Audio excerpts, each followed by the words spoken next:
Line up, you fucking nerds. Who wants a shot at the champ? They bring the heat. Francis Ngannou is the hardest puncher in the history of fighting. They bring the knowledge. If you think this fight is going 5 rounds, you are out of your mind. They bring you the picks. The dog is getting it done in this one. We deliver every single week. We're bringing the heat, ladies and gentlemen. The money line. Don't miss it on the MMA Experts channel each week. The Money Line, we are live on a beautiful Monday. We're going to talk some UFC Seattle. Let's got some UFC London to discuss. I am AJ, joined as always by my guy Mike Finch. What's happening, bro? I'm good, brother. I can't complain. 19-1 on most confident picks. Who else is doing this? Let's fucking go, AJ. 19-1 on most confident picks. I don't care. I hear these motherfuckers. You pick favorites. I don't pick favorites or underdogs. I pick my 5 most confident card after card, and they fucking win. So let's fucking go, AJ. And I almost swept the bets last week if it wasn't for what happened in that main event after that main event concluded with those judges. Yeah, we got to talk the main event. And Finch and I both, but we both swept most confident last week. So W, man. I thought we were on most of the same ones. I was like, yeah, we got it in the bag. So W to the Finch, man. On point, making it happen. And at the top of it all, Lerone Murphy and Movsar Evloev went down to the wire, right? Close decision. But thinking about how MMA judging works, I said, okay, we're looking at 2 outcomes here.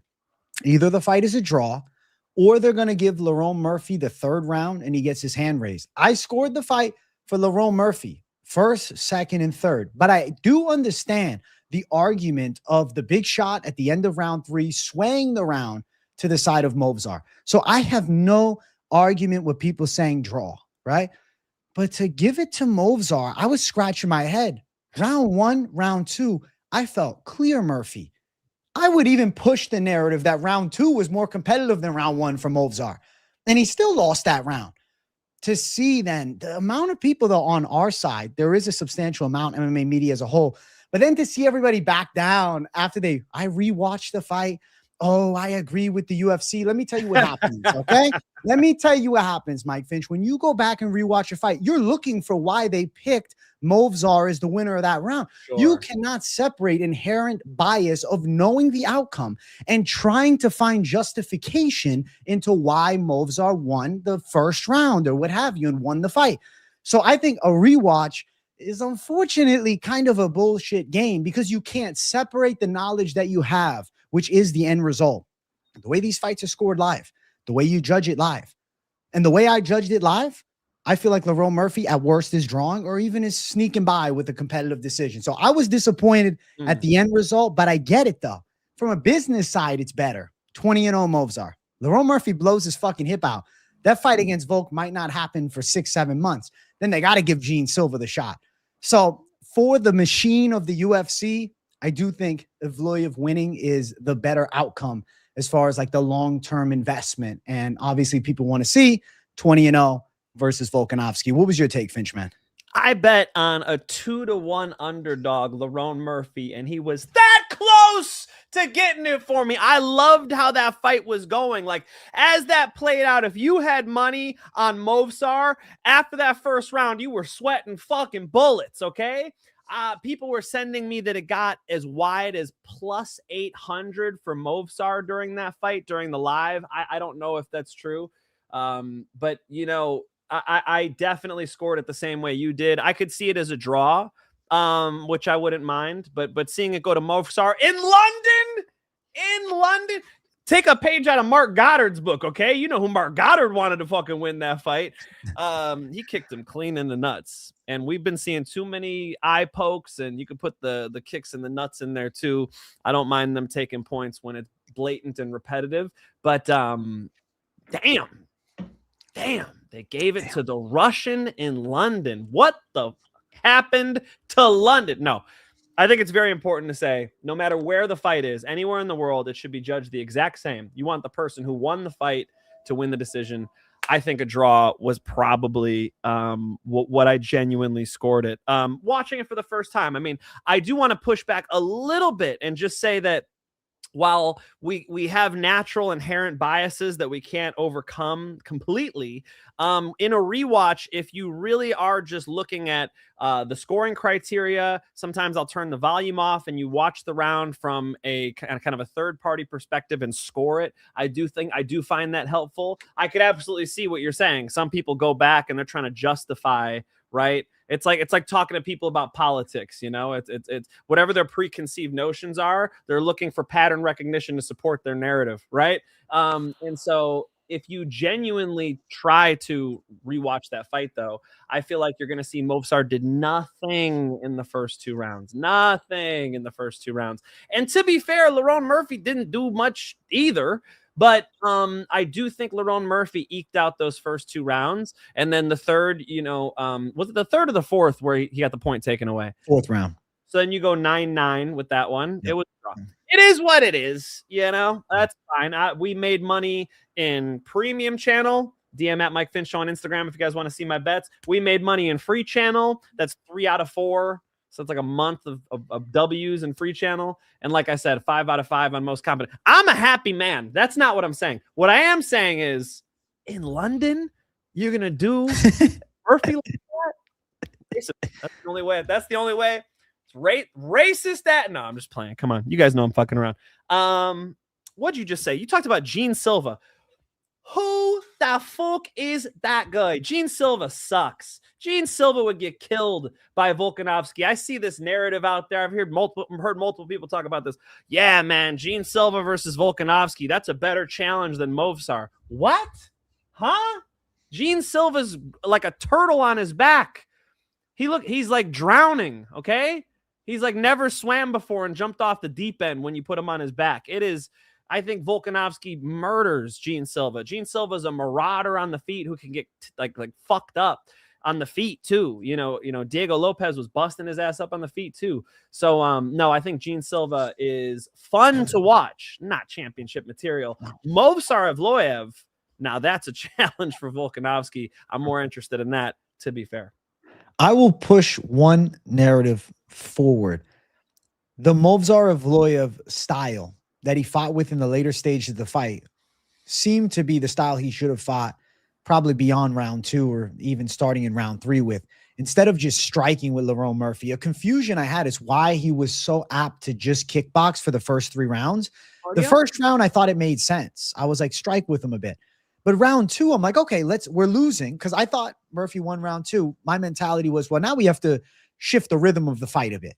Shoot a takedown. Make Murphy think, okay, this guy's looking to wrestle me a little bit. And I know people were saying, well, Murphy's footwork and this and that. I don't buy it. I think that Evloev was choosing to strike. Now, this is where shit gets a little weird, because now I have my conspiracy side come out a little bit. Finch. Oh, Is no. somebody in the back room saying, listen, Movsar, you want a title shot, you got to give us some entertainment. We can't. But the thing is, not like Movsar. I know the narrative is boring. I don't even agree with that take. It was just the Aljo fight was a grappling scramble match. Like, it was high-level grappling. Of course. But do you think that possibly there was a little word, hey, you show us a little striking that'll help aid the title shot, or he was just trying to shut people up to show he can kickbox, you know? I wouldn't even begin to speculate personally, because I don't know. I know this is not Elite XC where they're in the back cutting deals saying you got to strike with tempo, otherwise you're not getting this money, you know? I will say this. Lerone Murphy knocked Aaron Pico the fuck out, and you could see similar weapons that he was showing Movsar in that first round. You could see him turn his hip. There was like a front kick or a knee that he was showing Movsar as Movsar gave him just some little feints. And I think Movsar just thought, you know what? I'll wait until this guy's not so explosive. I'll wait until this guy, I feel like I could just get in there with low risk and close this distance and start ragdolling this guy in 3, 4, 5. And then, you know, I saw this take, and I think it's a fair one. When he got that point taken away, when Mark Goddard took that point away from him, they woke up the demon, okay? Yeah. They poked the bear. He was out to kill Lerone Murphy, and he really started taking over the fight. So he's a gangster. He's a fun guy to watch. Far too patient in the first 2 rounds, but you know, he did end up getting 2 judges to agree with him. One did score to draw. Who are you picking in a rematch? With Lerone? Lerone versus Evloev. If they were to run it back, what do you pick? I saw Movsar be more dominant. You know, I saw Movsar start to really take that fight over. I think if you're coming back into it, you got to be a little more, you know, he's got to be a little more comfortable coming back in and fighting Lerone again after spending 25 minutes with him. Movsar. I would pick Movsar in the rematch after seeing this one as well. I'm not saying we see it, but I do think the way Movsar finished was very impressive. He was fucking Murphy up. I know Murphy blew his can't hip hold on him down. He can't hold him down. No. Anthony Lionheart Smith at weigh-ins. Movsar of Loyev is so good at holding people down. What the fuck are you talking about? Movsar doesn't hold people down well, and Lerone Murphy stands up really well. And that comes from doing actual fucking tape study, something that a lot of these guys who are getting paid to do this don't do. You can watch Lerone Murphy fights and see how technically he stands up. He always gets to a post. He always gets his hip to the fence. He always gets up on one knee. He always I'm wearing shorts. This is not okay. It's not my underwear. He always gets up to one knee. He always powers his way up, gets his head up right above his shoulders or above his hips so he could just kind of lunge and stand up. He does a great job not being in bad positions on the fence and not like giving away free positions. You know, far risk control he never lets you get. So I knew Lerone Murphy would be tough to hold down. And it was cool to see that actually happening in the fight. Still doesn't get the fucking decision. Oh, hey, listen, he didn't. But I do think, like, looking back at the reads that we had, everybody acted like it was going to be a washout for Movsar. He might finish him. So, you know, a lot of people out there, you know, the shit talkers celebrating their W, you know, taking that fucking victory lap. It's like your boy won a fucking majority decision that I thought could have been even. So many it's all good. Section. They're celebrating the one judge scored at a draw. You dope. The fuck are you guys celebrating? You guys had a 2-1 favorite. You know, it's like congratulations, your 2-1 favorite fought to a draw. Dumbass. What the fuck? W to the Fitch, man. I appreciate the base takes. Listen, I'm excited for what's coming this weekend. We got a good card for Seattle. Adesanya's back on business. Got some interesting matchups throughout, some prospects on the rise, contender series debuts, which I think should be a lot of fun. Real quick, though, Danny Silva fucked up Campbell, huh? Holy shit. Callie's on, bro. Put the Panther out, dude. Jesus. Yeah, the Panthers got to get that head moving a little better. He's got some offense, but he just kind of stands in front of you with these open hands. I don't know. He just looks vulnerable to me. Like, homie's got some nice grappling, but the wrestling wasn't quite there to, like, implement it. Yeah, Danny Silva looking sharp, man. Yo, Cub Swanson's guys are good. And he's got another one on this card who's a dog. Some savages for sure, man. I was pretty hyped on seeing the fight play out. I feel like I knew. You know when I knew? When Campbell said, when they talk about MMA, they're going to mention the Campbell name. I'm like, fuck it. Let me walk out. We heard Trayshawn go, I'm going to be the first 3-weight champion. I'm like, dog, like, count me out. When I tell you saying crazy shit, I'm like, you can be confident, whatever. But let's focus on the task at hand. Let's focus on getting a UFC debut win, for God's sake. Michael Venom Page versus Sam Patterson. Snooze fest, both at fault. They've trained together. I do think, you know, instead of taking your fucking magnesium and shit and sleeping pills, you could just go watch that fight tonight. You'll probably fall asleep pretty quick. They sparred. They fought MVP's fight too. He just played the game. I don't understand. Whatever. Nathaniel Wood was sick. I was hype as fuck on him pulling that out in a wild one with Kita. Very technical kickboxing. Overall, man, I would say solid London card. But, you know, a little strange at the top. What do you think about the point deduction? Last thing I'm going to say about the main event. Was it justified? 2 nut shots and a point deduction? Or is it, we're in England, baby, we're taking a point from you? You want the truth? Yeah, I was, while it was happening, it was, we're in England, baby. What's up, dog? You know, don't be kicking my boy in the nuts.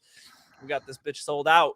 That's how I felt about it. But I would definitely be okay with the point deduction for eye pokes. That's the thing. Like, it was a hard nut shot, by the way. The second one was wham, foot to cup. But if you eye poke in the UFC, I'm much more in favor of, we have to start deducting points. Like, this is terrible. The nut shots could have let one more go, maybe. I don't know.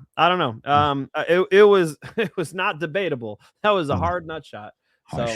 Shout out to Luke Riley in the co-main event, by the way. You know, put on, look good doing it. I love the left hook. I love the pressure. You know, he wasn't happy with himself, but I thought he looked pretty good, and that was just 2-1 favorite.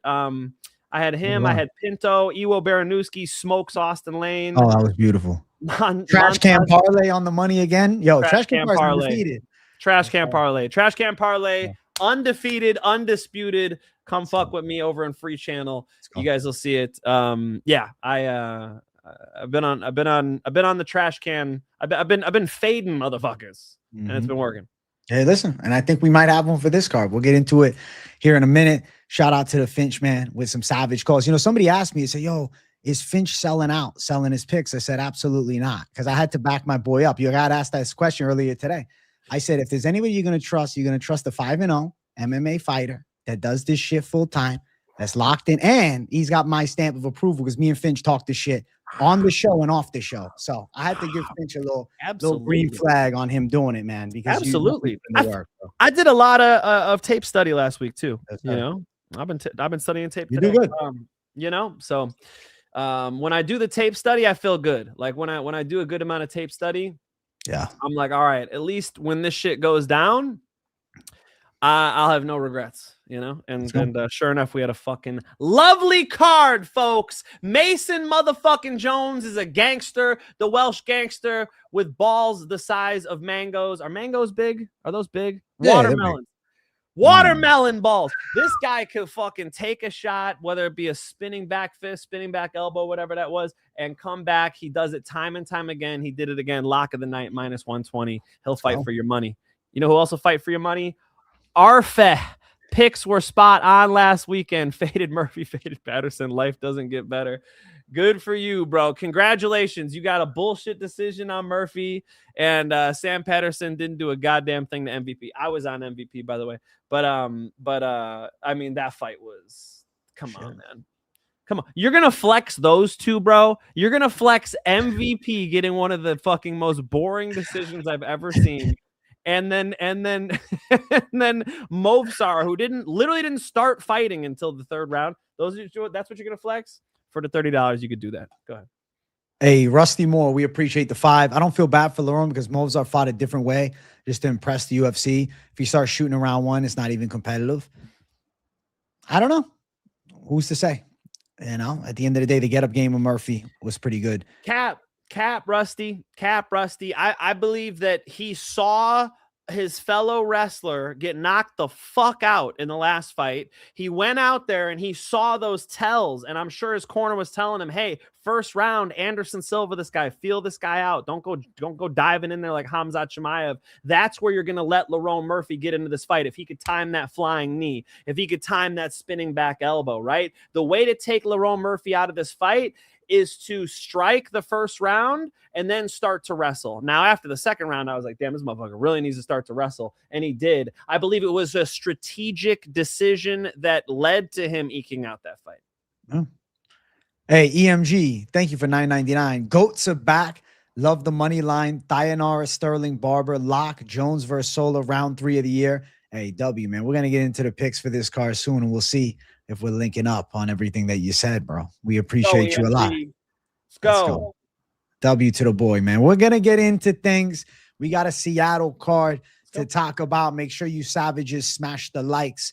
And if you're a first-time watcher, what are you doing? Hit the subscribe button. First up, Alexia Thainara versus Bruno, Brazil. Finch, man, my mind tells me simple. Grappler versus striker. Rising contender versus decent veteran. I'm going to go Thainara to land takedowns, control position, potential sub threat on the table for Thainara. But historically, Bruno Brazil's got pretty good defensive grappling. It's not like she's got the best takedown defense. She's lost, in grappling scrambles before, but, looking at her entire career, it's not like she's been sub left and right. She doesn't have like a, clear hole in the jiu-jitsu.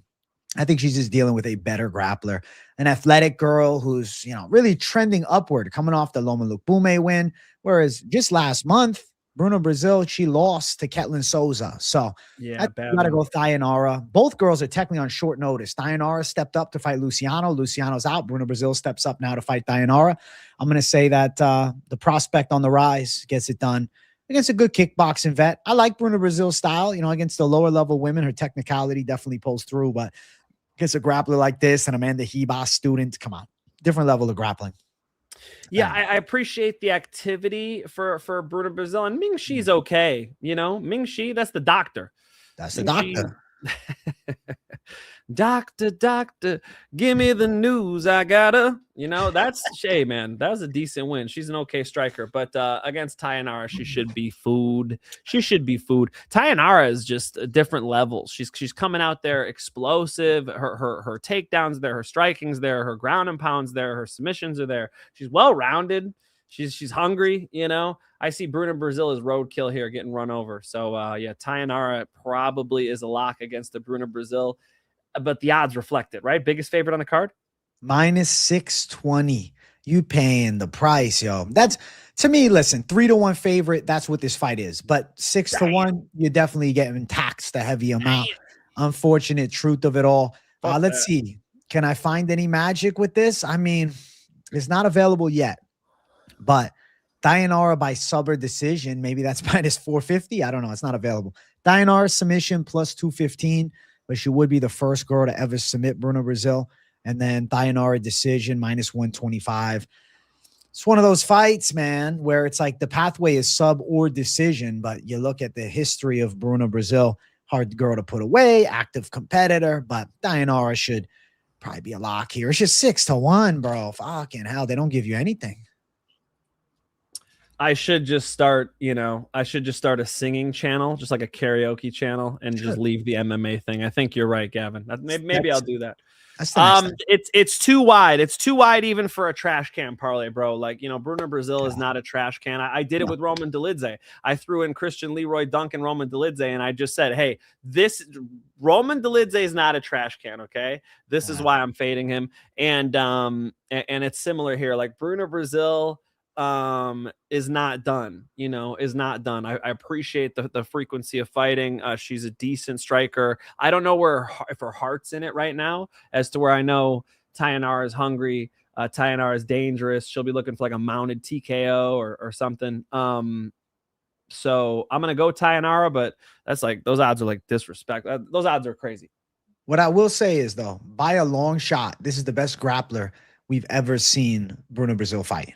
For sure. You look at her record, her UFC wins, Ming Shi, kickboxing, Molly McCann, boxer, Shauna Bannon, kickboxer. You look at some of the losses, Ketlin Souza, pressure striker, Kong Wang, technical kickboxer, Loma Lukbume, Muay Thai, but able to take her down, got some grappling in the game, and then Denise Gomes, who's a heavy puncher. So this is the best grappler she's fought, and I would actually be willing to argue that, like, I don't know, Denise Gomes is pretty gangster, but I feel like this is at the very least the second best girl she's ever fought. Thainara coming off of that win over Loma. So this is a step up from Ketlin. I like Ketlin Souza, but I'd pick Thainara to out wrestle her. Yeah, exactly. This is not a cakewalk. Bruna Brazil's legit. Bruna Brazil's a UFC veteran. I appreciate the experience. And Thainara is still a little bit unproven. And it's a ladies fight. Like, as soon as you bet on the ladies fights, you're already rolling the dice a little more. They seem to be harder to predict for a plethora of reasons. So all that factored in. All that factored in is valid. Let's see. Thainara TKO. They fought back in 2019, way back. 2019, Gilly, round 3 for Thainara. I had no fucking idea. Excuse me, Gilly, round 3 for Bruna Brazil. Bruna Brazil. What am I talking about? Wow, do you think that changes things? Bro. Fucking organization was that in? That's fucking way back, bro. You wouldn't even know about it. Thunder Fight 20. Bro, what kind of undercover shit did you just do? Yo, listen, man. Shout out to the chat. They told me to check. Damn, chat. Wow, I gotta go find that. Is that on the internet? Lopsided. I think so. Now Thainara is looking for revenge for a little get back sub. Dang, that's crazy. Wow, they added a new layer to this. Bruna Brazil, Thainara. It's the one loss Thainara's got as a pro. It's on YouTube. It is? Yeah. Can't fucking find it. I'm not surprised that you didn't see it, bro. I didn't even fucking think of it. She was 21 at the time, so long time ago. Dang. Did I just find it? All right. Anyway, okay. That's some research to do. Thank you, AJ. Hey, shout out to the chat, man. It was our boy, Mr. Rob's FinTech for that one. Good call. What the fuck? Let's go. Shout out to him. Rob's the FinTech. man. You know what FinTech is? Listen. Financial technology. FinTech. I FinTech, financial, finish technology, something like that. I helped AJ out on the fucking live. You see that? Thank you, bro. Thank you. Helping you, bro. I got you. Let's go. Let's keep running. Next fight. We got 2 ladies rematches on this card. Next fight on the card, we got Ricky Simón versus Adrian Yanez. The fire. Yeah, it's a fire fight. Yeah. Listen, the narrative is I'm hearing Simón takedowns, control, gonna dog walk Yanez. And I'm like, I don't know about that because Yanez can still box at a high level. He's a training partner of Cameron Smotherman, who, listen, yes, he lost clearly to Simón, but like he didn't get mauled. He got out wrestled. He lost, but he went distance. I feel like Adrian Yanez is live to win some moments here. I mean, his last fight against Daniel Marcos, it was a split decision. Daniel Marcos, a good fucking striker with actual, like, pretty high level experience. And I'd say a decent wrestling game too. Like Yanez, when he lost to Rob Font, when he lost to Jonathan Martinez, I think he's leveled up. And now we haven't seen it in a while. So it's like, okay, now he's fighting Ricky Simón, who's been active. But I don't want to say Ricky Simón is on the downtrend. But how I think of it is we know now Ricky Simón is not a top-level guy. I mean, he got his shot to fight against Song Yadong back in 2023 in the main event. Lost. Then Mario Batista beat him. Then Vinicius Oliveira beat him. Recent wins, Javid Basharat, who you knocked out, but Basharat nearly gets KO'd by a short notice guy. And then Cameron Smotherman, he wins a decision, and, you know, he looked okay. And then he loses to Barcelos. He was gutsy against Barcelos, but couldn't get him down. I think Adrian Yanez, very underrated defensive wrestling. Problem is he's never really fought anybody that's that good at wrestling outside of Daniel Marcos, because Daniel Marcos can wrestle. I think people tend to just think of him as a kickboxer, but he took down Montel Jackson. I'm going to say Yanez is live to pull some shit out in a competitive fashion. Like, this could be a split decision.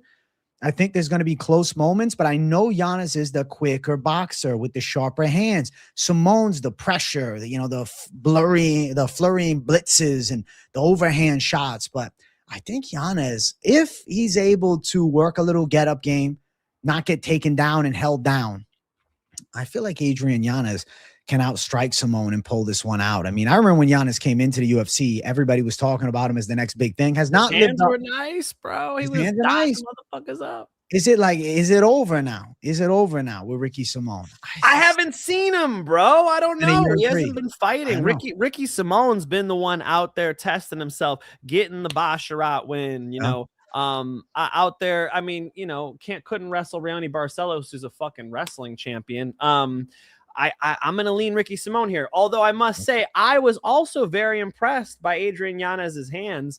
I was, but I think Ricky Simón's pressure should negate a little bit of that. If we get Yanez on the back foot, I don't think he could be quite as slick. And I think he's going to get, stuck on that fence a little bit too much in this fight.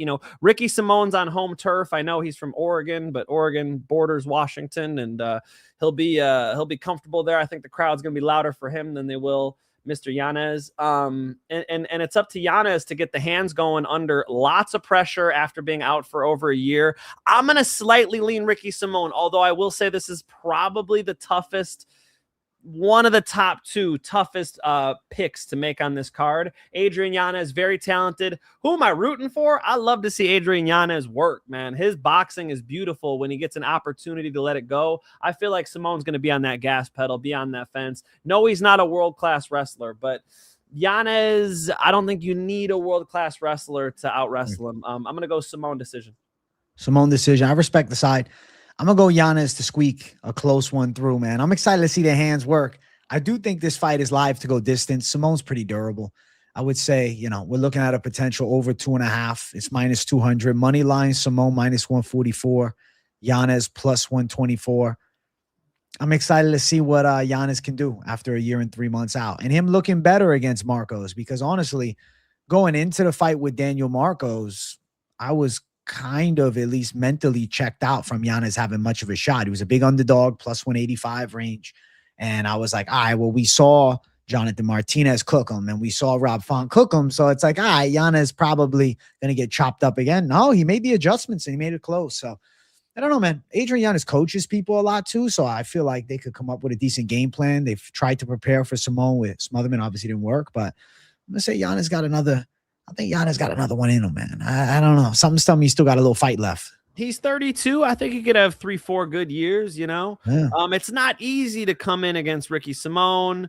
You're kind of the away team. This guy's in season. This guy's been fighting at a high level. I think this is a tough one for him.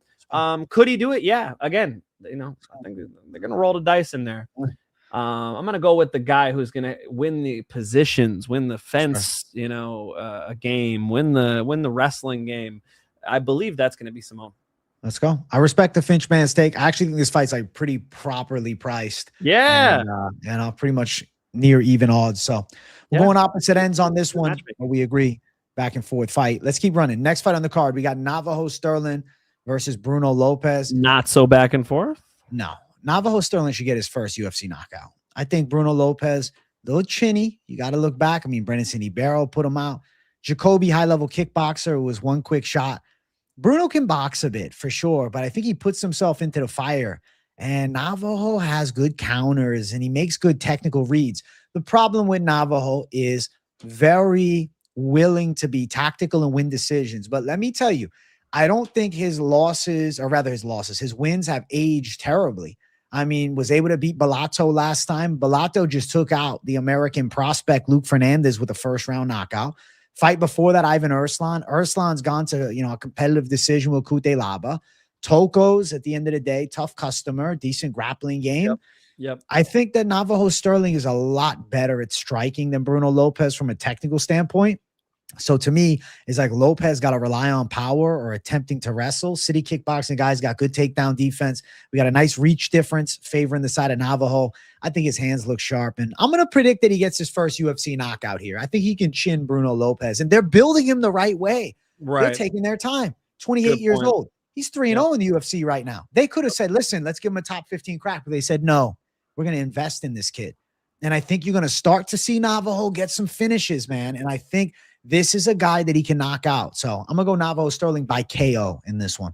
And they're going to invest in him because he needs it. You know, look at the Rodolfo Bellato fight. Look at the Ivan Erslan fight. Look at the Tokos fight. Like, these were probably a little more competitive and a little more slower pace than was billed. You know, Navajo Stirling, had he knocked those three guys out, you wouldn't be seeing this matchup. But I think the UFC brass looks at this and goes, here's a guy who could be something. Right? Let's bring him up slow. He's only got 8 fights. Let's give him a Lopes. Lopes is pretty good, by the way, but his 2 losses are to strikers, Brenson Hibero and Dustin Jacoby. And now they give him this city kickboxing striker, long rangey. I do think Stirling's going to win. The question is, does it go long or can he get him out of there? AJ puts his finger on it. He needs to build a highlight reel. He's in this spot where he needs to have some major performances. And just like Luke Riley said on the microphone afterwards, like, I'm not happy with my performance.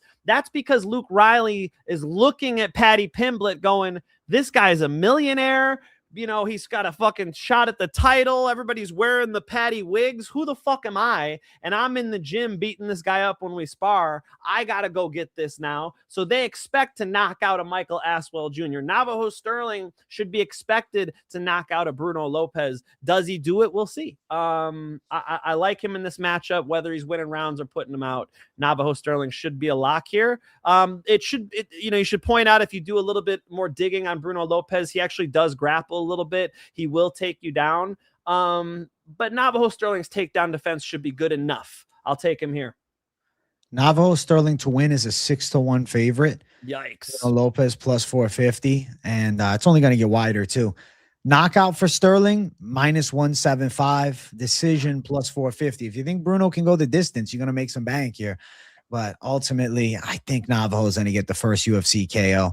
Man, 6-1 odds, bro. It's not getting any closer. It'll probably grow to 7-1. You know, people are calling him chinny. What, just because Dustin Jacoby decapitated his ass? I think it's the Brenison Ibero knockout loss that aged bad. You know, that's the rough one for me.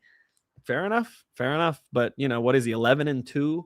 All right. Yeah. Maybe Navajo Sterling knocks him out, but I haven't seen a lot of firepower. Like if you watch the way Navajo Sterling is striking, he's not like sitting down on his shots, ripping shit. That's not what I'm seeing. We'll see if maybe he sends a head kick up there. Let's see. Listen, we're both going Navajo as he's a big favorite and probably should go out and put on a performance here against Bruno Lopes. Next fight on the card, ladies going after it. Casey O'Neill versus Gabriela Fernandes. I was relatively torn on this one. Yeah. And Gabriela Fernandez's jacked physique starts selling me on her. But then I said, wait a second. Casey O'Neill's got good grappling. And Gabriela Fernandez, I don't know about her ground game. Teresa Blader mauled her on the ground. Jazz Davicius mauled her on the ground. Split decision against Judice. The Kong Wang win is like blurring the vision of the fact that in her most recent fight, she didn't blow me away as she fought Stoliarenko and ends up winning a decision. I think that Casey O'Neill can bring some wrestling into this fight and out-grapple her. You know, seeing her out-grapple Luana Santos is a big deal to me. O'Neill's a young girl, too. She's, 28 years old? So a lot of time to grow. I know she hasn't fought in a year and 7 months. And I know she's dealt with injuries throughout the career. But I'm just thinking to myself, I think that she outworks Fernandez on the floor. And Fernandez hits hard, but is she the knockout queen? I think Casey O'Neill can take a punch. I think Casey O'Neill's striking is good enough to be competitive. Then I think about the ground game, and I rate her jiu-jitsu as a lot better. I'm going to go Casey O'Neill by battle of position, finding success, finding control. And I'm going to say that she can pull this one off and end up getting potentially a decision here, to be honest with you, but maybe even a sub. I really like how Fernandez is in season, fight of the night against Carly Judice. She got the performance bonus against Kong Wang. She was a massive underdog, plus 625 dog against Kong Wang. You're right. Like Casey O'Neill does seem like kind of a bad matchup for her because of the grappling. She spent a lot of time at Extreme Couture, if I'm not mistaken. I swear I've seen her at Extreme Couture, not personally, but in footage. Everybody's always filming at Extreme Couture. Sean Strickland's always got some fucking camera on him at Extreme Couture. I mean, Jesus Christ, Sean Strickland, you put your whole fucking camp out on the internet for us to watch. It's crazy. I was like, they've trained together. I typed in Hamzat Sean Strickland. Sure enough, I'm watching fucking footage, So I think Casey O'Neill's a bad matchup for her. The problem is she hasn't fought in almost 2 fucking years. I know. Almost 2 fucking years. So how am I going to touch this thing? Casey O'Neill should win. She should be able to take her down, mount her, throw some punches, arm bar her, rear naked strangle. But the physicality difference is concerning. Just, I almost said Stoliarenko. Fernandez is winning the bodybuilding competition. And then Casey O'Neill, I feel like doesn't hit as hard. Like Fernandez has more of a thump, sits down on her shots more, could earn some respect from Casey O'Neill, get her going back. Really tough one. I still don't know what the fuck I'm going to pick. What are the odds? O'Neill's plus 115. Gabriela Fernandez minus 135.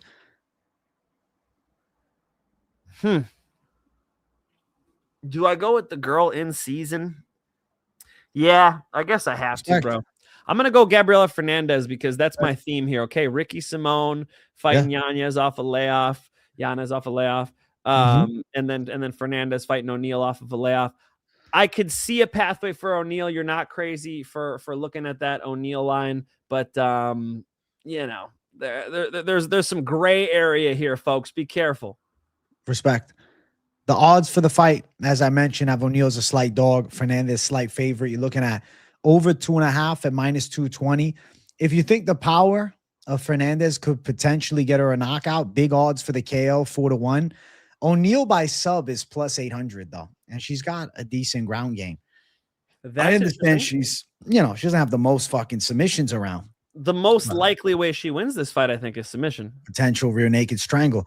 Yeah. I know a lot of people have said Luana Santos can't strike though, but she did out grapple Luana Santos. And I think how I look at it is, yes, power on the side of Fernandez, edge. Being a jacked woman, edge. But she's a little stiff sometimes, and I think like O'Neill could get her to the mat. That's the biggest reason that I'm thinking Casey. Are you going by the MMA guru thing? What was his thing? He was like, whoever looks more masculine, chick, I go for her. I'm not on this one, man. I'm gonna trust in my Casey O'Neill. She might get busted up on the feet though. Like if she tries to strike, I think she gets her nose broken. But I feel like she could drag it to the floor And we'll see Fernandes tested. The last 3 wins for Fernandes, Kong Wang win has aged pretty well, but Kong Wang just a striker. Carly Judy's just a striker, and Stoliarenko just not good, getting finished by fucking, Luana Carolina and shit. Right. So I'm gonna go on you. All right, I'm with it. I just, you're not confident in it, are you? I just think of it like this. If you took the aesthetics away, I think Casey O'Neal's a slight favorite with her resume, but then she's a plus money side. With all the cobwebs on it, Fernandes is on a fucking 3-fight win streak. But that's the reason she's the underdog. The layoff, if she was coming off that Luana Santos win 6 months ago, I think she's a favorite in the fight. Yeah, fair enough, bro. That's one of those fights, though. Listen, at the end of the day, I don't like inactivity at all. Fernandes, last fight was 7 months ago. It wasn't too long ago, though. I was let down by her against Stoliarenko. Like, it felt like a give me, like, oh, shit, she's about to bust a hole in her face, And sometimes the layoff is a good thing. Like, sometimes people really do need to just get their body right and come back better. So you never really know what the layoff is going to do. There's people like Dominic Cruz who goes, there's no such thing as ring rust, And then there are people who have their game based on timing, and then they get in the fight, the next fight, and it's not there, and it turns out you needed a warm up fight. I mean, classically in boxing history, when you come back off of a layoff, you fight bum number 1, bum number 2, decent person, then you fight for the title. You don't just jump right back in historically, But MMA. You getting right in there. Let's go. Let's go. Finch going Fernandes. I'm going to go O'Neal. Let's keep running. Next fight, we got Marcin Tybura versus Tyrell Fortune. Listen, man. Mike Finch, Tyrell Fortune. He's a Bellator OG. Jump on the train. And Finch, man, got to see his last fight live. He was watching it in person, too. So Finch, man, knows some shit. So Finch, man, give us the breakdown of what happens between Chubby Tybura and Tyrell Fortune.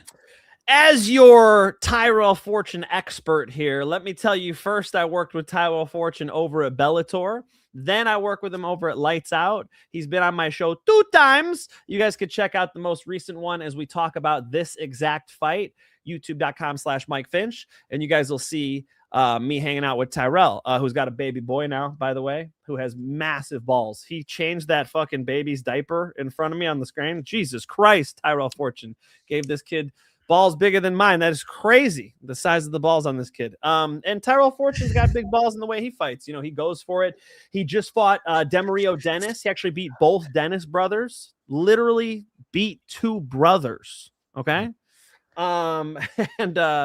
The last one he beat is a Muay Thai striker, a pro Muay Thai fighter, and he was able to go in there and beat him in striking. He's a Division II wrestling champion, I believe. I hope I'm not fucking that up.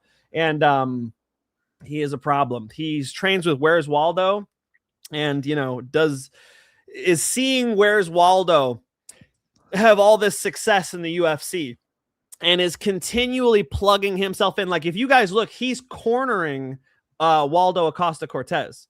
So Cortez Acosta, am I flipping that? He's cornering Waldo. So while he's there, he's doing the whole training camp, training for Pavlovich, training for Deliha, training for, all these matchups, all these matchups, fucking Derek Lewis. And he sat there and looked at how slow and lethargic Derek Lewis looked. And he's thinking, I'm going to knock Derek Lewis out. I'm going to be able to do this. I'm going to be able to do that. Right. So he's had this easing into the UFC that other people haven't, from doing so much corner work. Waldo's active. So every single time Waldo's fighting, he's over there in the corner and doing the whole training camp.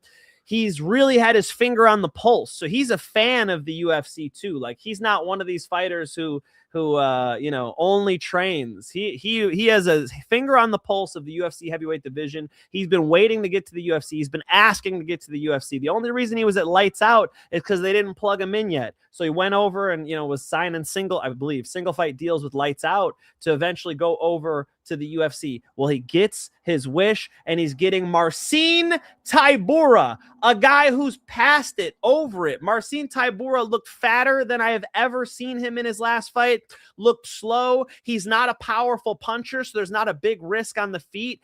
And on the ground, you got to think Tyrell Fortune's fucking him up. A really solid wrestler, good ground and pound, good control, and his striking is better than ever now. So I'm pretty heavy on Tyrell Fortune, and dope to see the line's only -120. Yeah, I like the Finch man's breakdown a lot.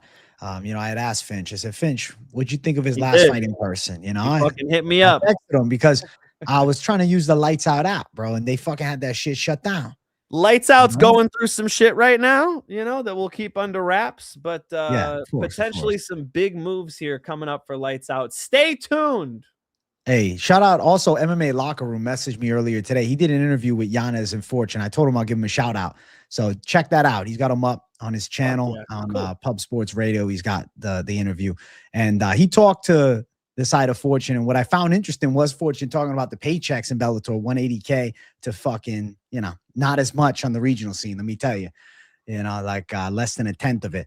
And seeing him now in the UFC, I'm excited for it. I think Tyrell Fortune's a beast of an athlete. I watched the Bellator run. Finchman was there in person. I can't pick Tybura, man. He looked fucking terrible against Delia. I thought he lost to Mick Parkin. Fortune's a good American wrestler with a heavy right hand. Those are things that I like. 5 years younger. He's in his prime. He's a better athlete. Tybura, he's one of those guys where it's like his career was built on surviving storms and then fucking up guys with no ground games. Like, let's be honest here. Right. Marcin Tybura was getting killed by Greg Hardy. And then Greg Hardy gasses and he fucks him up on the ground. Walt Harris, same type of thing. Tai Tuivasa, same type of thing. Tyrell Fortune's a wrestler first, and he's got hands. Tybura shouldn't be able to get this fight to the ground. Fortune should be able to crack him with a right. Fortune should be about as good as Ante Delia, right, Finch? That's your analysis. Like almost that level at least. Is AJ leaking our private conversations? No, I'm not leaking anything. Right now? Is AJ leaking our private fucking conversations on the show right now? God damn it, AJ.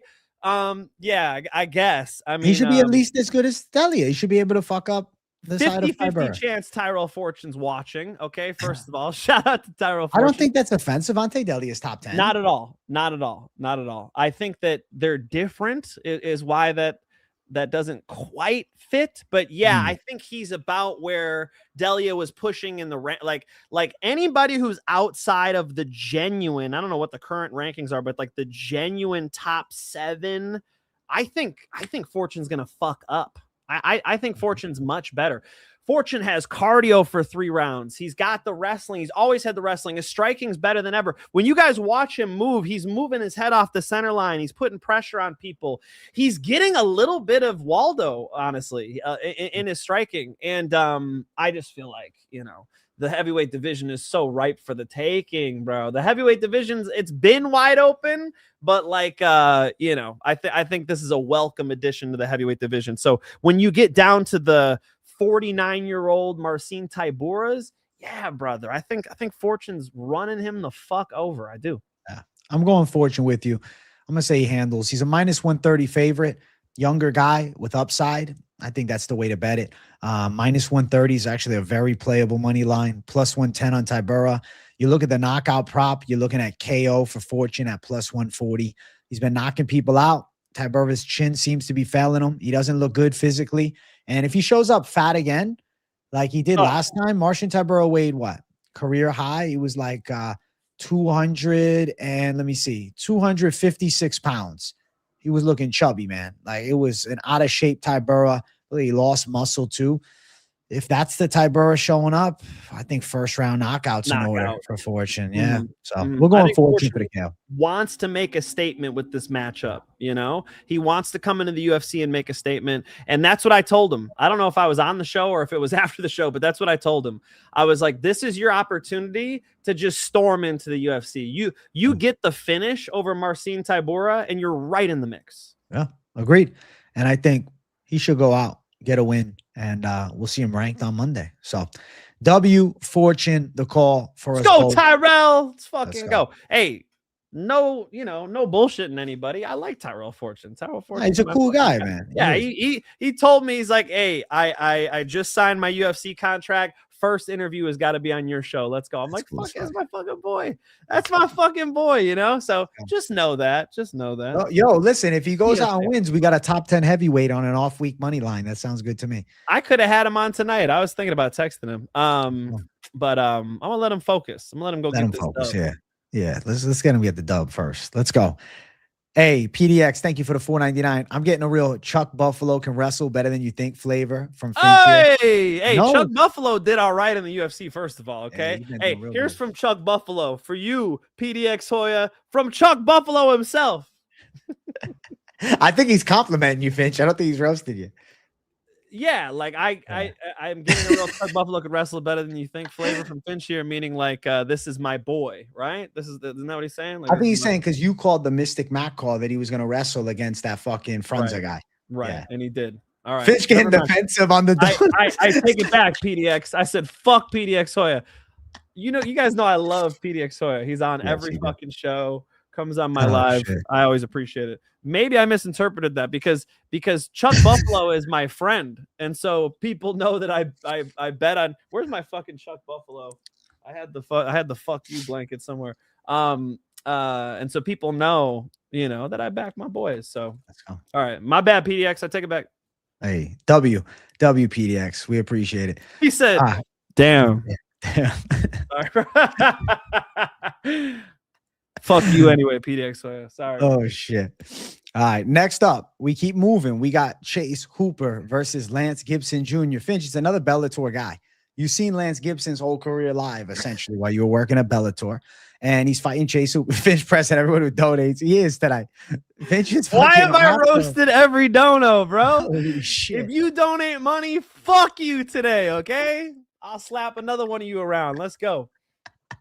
Give a fuck. You to the fits, bro. Holy shit. I think Finch, man, has to break this one down too. Oh, you're gonna make me do this. Okay, another guy I was thinking about having on. So the nicest guy, right? The nicest fucking guy in the world. His dad was a UFC fighter. Another guy we've had on the show, right? This show too, right? Yeah. We had him on this show too. Had him on my channel as well. I think this is a good matchup for Chase Hooper. I do, bro.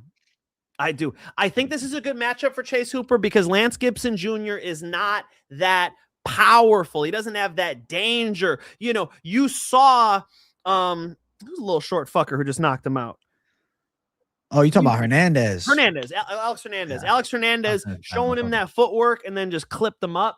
This is not that type of matchup. Lance Gibson Jr., he's a guy who's got a good guard. He's good at jiu-jitsu. His kickboxing is competent but not dangerous. I feel like Chase Hooper fits that like a glove. I think Chase Hooper is going to be able to out-grapple him, a place where Lance Gibson is does his best work and then on the feet, I think Chase Hooper, he's been a little hot and cold. Like in that last fight against Hernandez, I was thinking like, damn, his striking looks like it regressed, so you never really can put your finger on what Chase Hooper you're getting. I shouldn't say never. For this matchup, it's tough to know what version I'm getting. I have seen a version of Chase Hooper whose striking is more stalking, and maybe he believed in his timing more against those opponents. I believe that this is that type of matchup for him. Lance Gibson will be a test, but I still think Chase Hooper is a bad matchup. Does Chase Hooper sub him is the real question here. I got to go Chase Hooper, though. I think I look at Chase Hooper's wins. You know which win really stands out to me? That Jordan Levitt sub in the first round was nasty because Levitt's a good-ass grappler.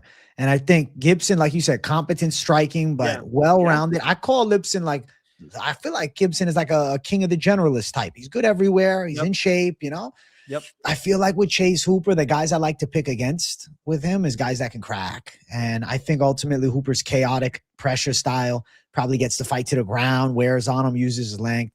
The legs should play a factor. I think he could take the back and potential sub on the horizon for Hooper. He's a favorite at -240. I think Chase Hooper is a quality favorite. It makes sense to me. Looking at the way he gets it done, if you think Hooper does sub him up, you're sitting at +215, decision +200.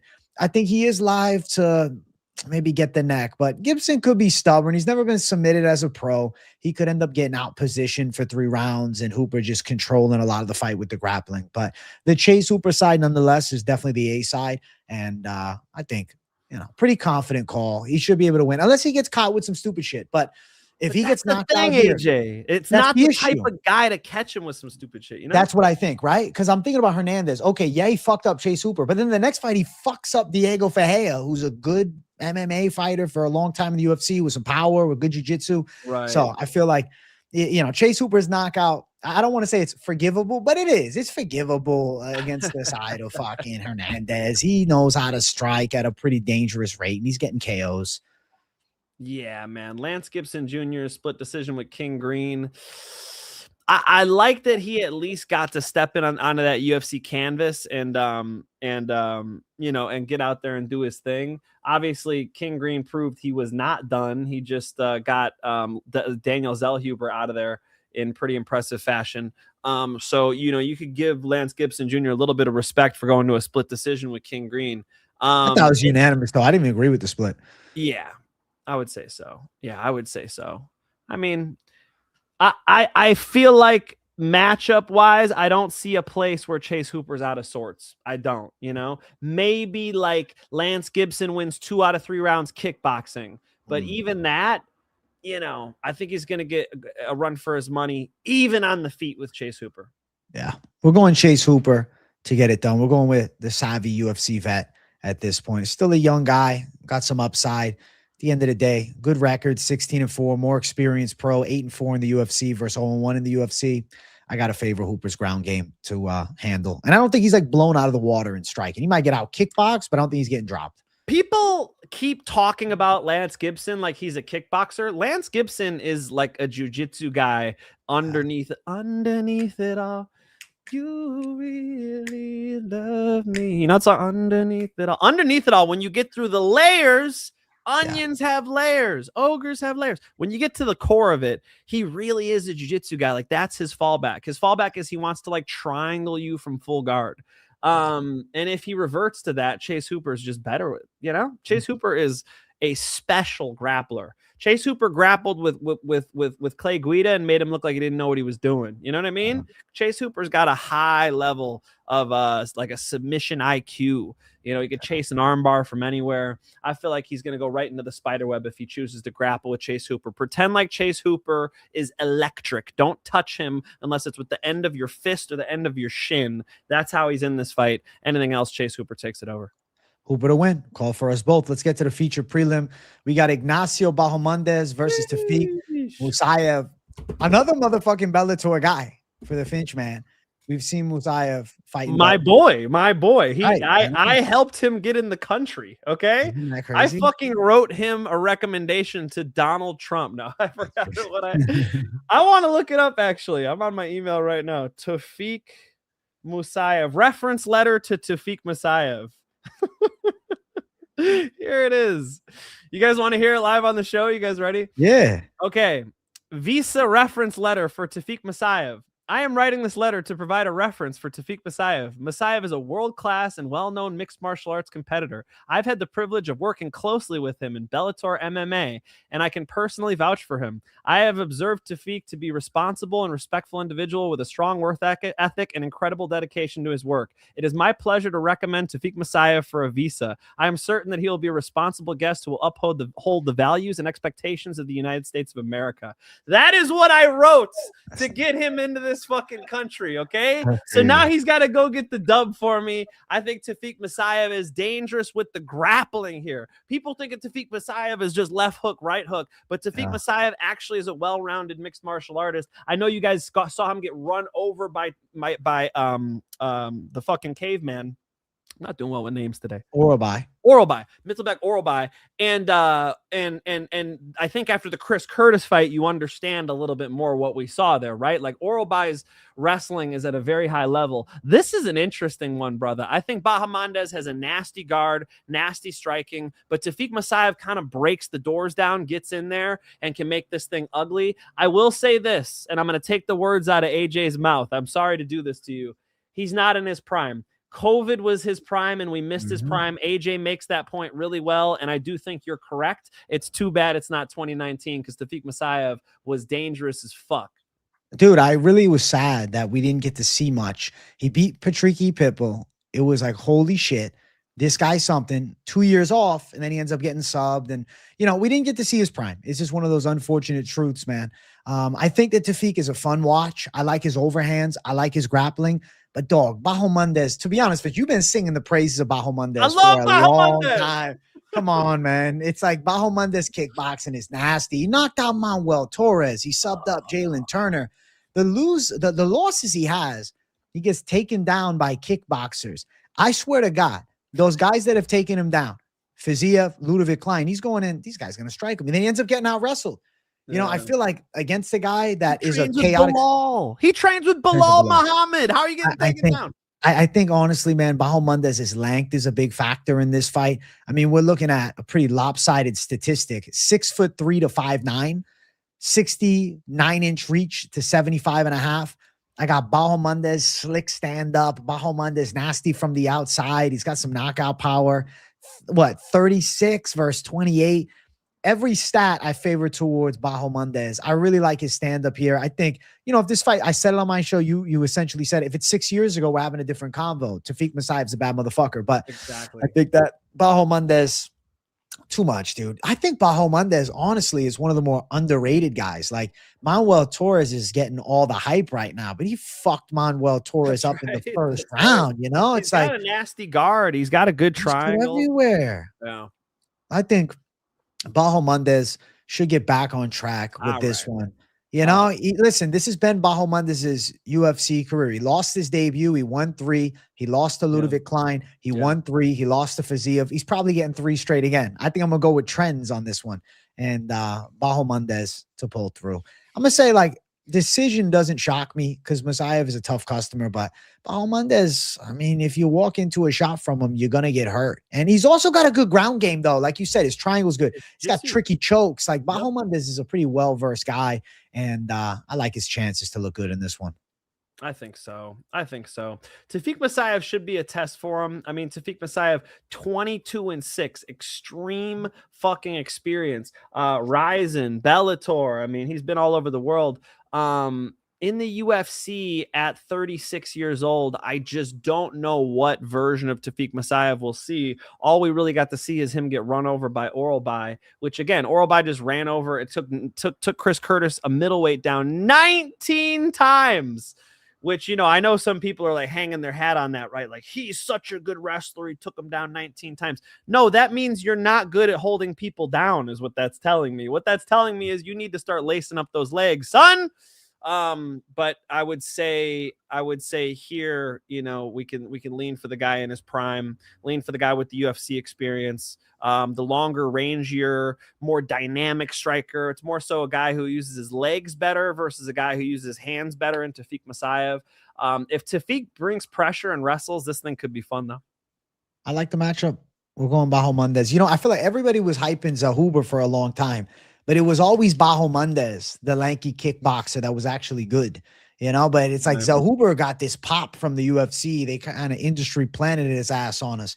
And Bahamondes was really the guy, you know. He always has been. And I think Ignacio Bahamondes, to me, I look at a future top 15 talent. I don't see him getting beat by Tofiq Musayev. I'm going Bahamondes. I feel like he's a fucking lock, bro. I really think he's going to look good. And big size advantage. I think Tofiq's going to have a hard time getting him down, man. I really do. I think if they're against the cage, that length of Bahamondes, the Muay Thai skills, come on. To me, it's a Bahamondes showcase. It's, can he knock this dude out? If he knocks out Tofiq Musayev, I think that's impressive. Maybe body kicks hurt Tofiq Musayev like Shabalai did outside of the UFC. So, I don't know. If Tofiq's pressuring him the way I want him to pressure him, it'd be hard to get those body kicks off. But yeah, if he's out there playing the range game with Bahamondes, that's where he does his best work. You know, when you're out there trying to get outside the lead foot of Bahamondes, he's great when you start doing that. He'll spin and he'll set you up. The way to fight Bahamondes is get in his fucking face, you know? And Tofiq Musayev has done that. I mean, we've seen him in Japan, you know, have some electric performances where he's very aggressive. That would be a good way to fight Bahamondes here. interesting to see what type of Tofiq shows up. At 36 years old, generally you're pushing it in the lighter divisions. He could have 2 great years here. I hope this one kicks it off. I'm rooting for him. One of the nicest guys in the world. I mean, Tofiq Musayev, great fucking person. Even his manager's cool. So shout out to the whole team. I'm fucking rooting for him. But again, three homies fighting on this one. I had to fade 2 of them. It's fucked up. Respect. Listen, we're going Bahamondes to get it done. Should handle 3-1 favorite. Bahamondes, Tofiq Musayev, a plus 250 underdog. Yeah, man, I think Bahamondes is a parlay piece, bro. I feel real good about it. I could see it. I understand. Bahamondes is a tough one to bet on when you don't have the wrestling and you're kind of, you don't want me to sing Katy Perry, do you? He's hot and he's cold. So I just feel like betting on Bahamondes, usually tough. In this spot, I understand it. Yeah, let's go. Respect for the Finch going against his boy. That takes some fucking balls. All right. Big balls in the house, man. W Finch. He's almost as big as Tyrell Fortune's sons. Almost that big. One day the kid's gonna watch. Say, what the fuck is going on in this show? He's gonna be a proud man. Yeah, that's gonna be one confident young man. A lot of testosterone is gonna come from that. Okay, you wonder how Tyrell Fortune got that fucking big? Now I understand. Listen, let's keep on moving. Let's get to our main card opener. If you guys are enjoying the show, be sure to smash that like button and subscribe to the channel. We got Terrence McKinney versus Kyle Nelson to kick off this main card. I got to go T-Rex round 1, coming out with chaos. I think that Nelson's chin's going to get tested here. McKinney hits damn hard. He hurts people early. I mean, his whole style is built on 2 minutes of chaos. And yeah, it falls apart after. So, I think it's Terrence McKinney within the first 4 minutes or he's losing. But I do think he can beat Kyle Nelson. He's a lot more explosive. I think his stand-up's pretty effective in this one. Kyle Nelson, coming up from the featherweight class, had a nice performance against Matt Frivola. I mean, honestly, he knocked him out in the first round. I don't fucking understand. The stoppage was not there, but is what it is. And then, fight before that, Steve Garcia finished him. I know some people mentioned the back of the head shots, but Steve Garcia did fuck him up pretty bad. And then, you look at some wins he's had down in weight. I mean, solid performance against Bill Algeo, beat Padilla. Those are okay W's. Went to a draw with Duho Choi, granted a weird point deduction. But at the end of the day, I think McKinney's chaos is probably going to carry in this one. And I feel like Nelson cannot keep up with the crazy ass early onslaught. So I'm going to go McKinney round 1. Fuck, it's a tough one for me, man. I like that Kyle Nelson is he's got cardio and grit and he wins the 3rd round. Terrence McKinney, it's just first round or bust, and generally I like to fade Terrence McKinney, he's beating Damir Hadzovic and Slava Claus. Those are his only wins since 2023. So it's when he fights anybody good, but is Nelson good? It would be one to live bet. It would be one as soon as you see Terrence McKinney take that deep breath, get taken down that one time. I just feel like if anything goes wrong, it's Nelson's fight. But Terrence McKinney's so talented and so dangerous. Terrence McKinney's out there with a fucking bazooka. Get the fuck out of the way. You know what I mean? You're about to get blown the fuck up. But if you let him fire that rocket, that's all he's got. That's all he's got. There's not many layers to this one. Back to the onions. I'm gonna watch Shrek after this. I think I gotta lean Nelson. I could see McKinney blasting him and hurting him, and if Nelson just stays in there, he'll find a way in the 2nd or 3rd round, some stupid rear naked strangle or something. Terrence McKinney knockout is super live. Don't let me talk you out of it if you like it. Terrence McKinney, you know what you get, man. That's it. Finch, if Nelson survives the early storm, McKinney's cooked. Minus 163 McKinney, plus 143 Nelson. Under a round and a half, minus 270. I'll be surprised if this shit goes over a round and a half. Let me tell you. I feel like the odds of this fight starting round 2, pretty damn low. Yeah. McKinney round 1, plus 115. But if you like Nelson round 2, plus 600. Nelson round 1, plus 4. I feel like McKinney's speed is going to be a factor on the feet. And I think the ground game, too. I think McKinney could choke him out. I think McKinney's jiu-jitsu could work. I think he could take down Kyle Nelson and kind of just body him on the floor here. So I'm gonna say Terrence McKinney gets back on track. I know the recent wins are mids, but to be fair, I mean, the early blitz against Chris Duncan was nice, but a minute of success and then he falls apart. This is a fucking Terrence McKinney story. I mean, it's either he looks good and he finishes you quick, or he looks good early and he gets fucked up. Simple as that. Very rarely does it go different than that. There's slight variance, I guess, with Esteban Ribovic's head kick, but outside of that, not much. Kyle Nelson, Matt Frivola was the last W.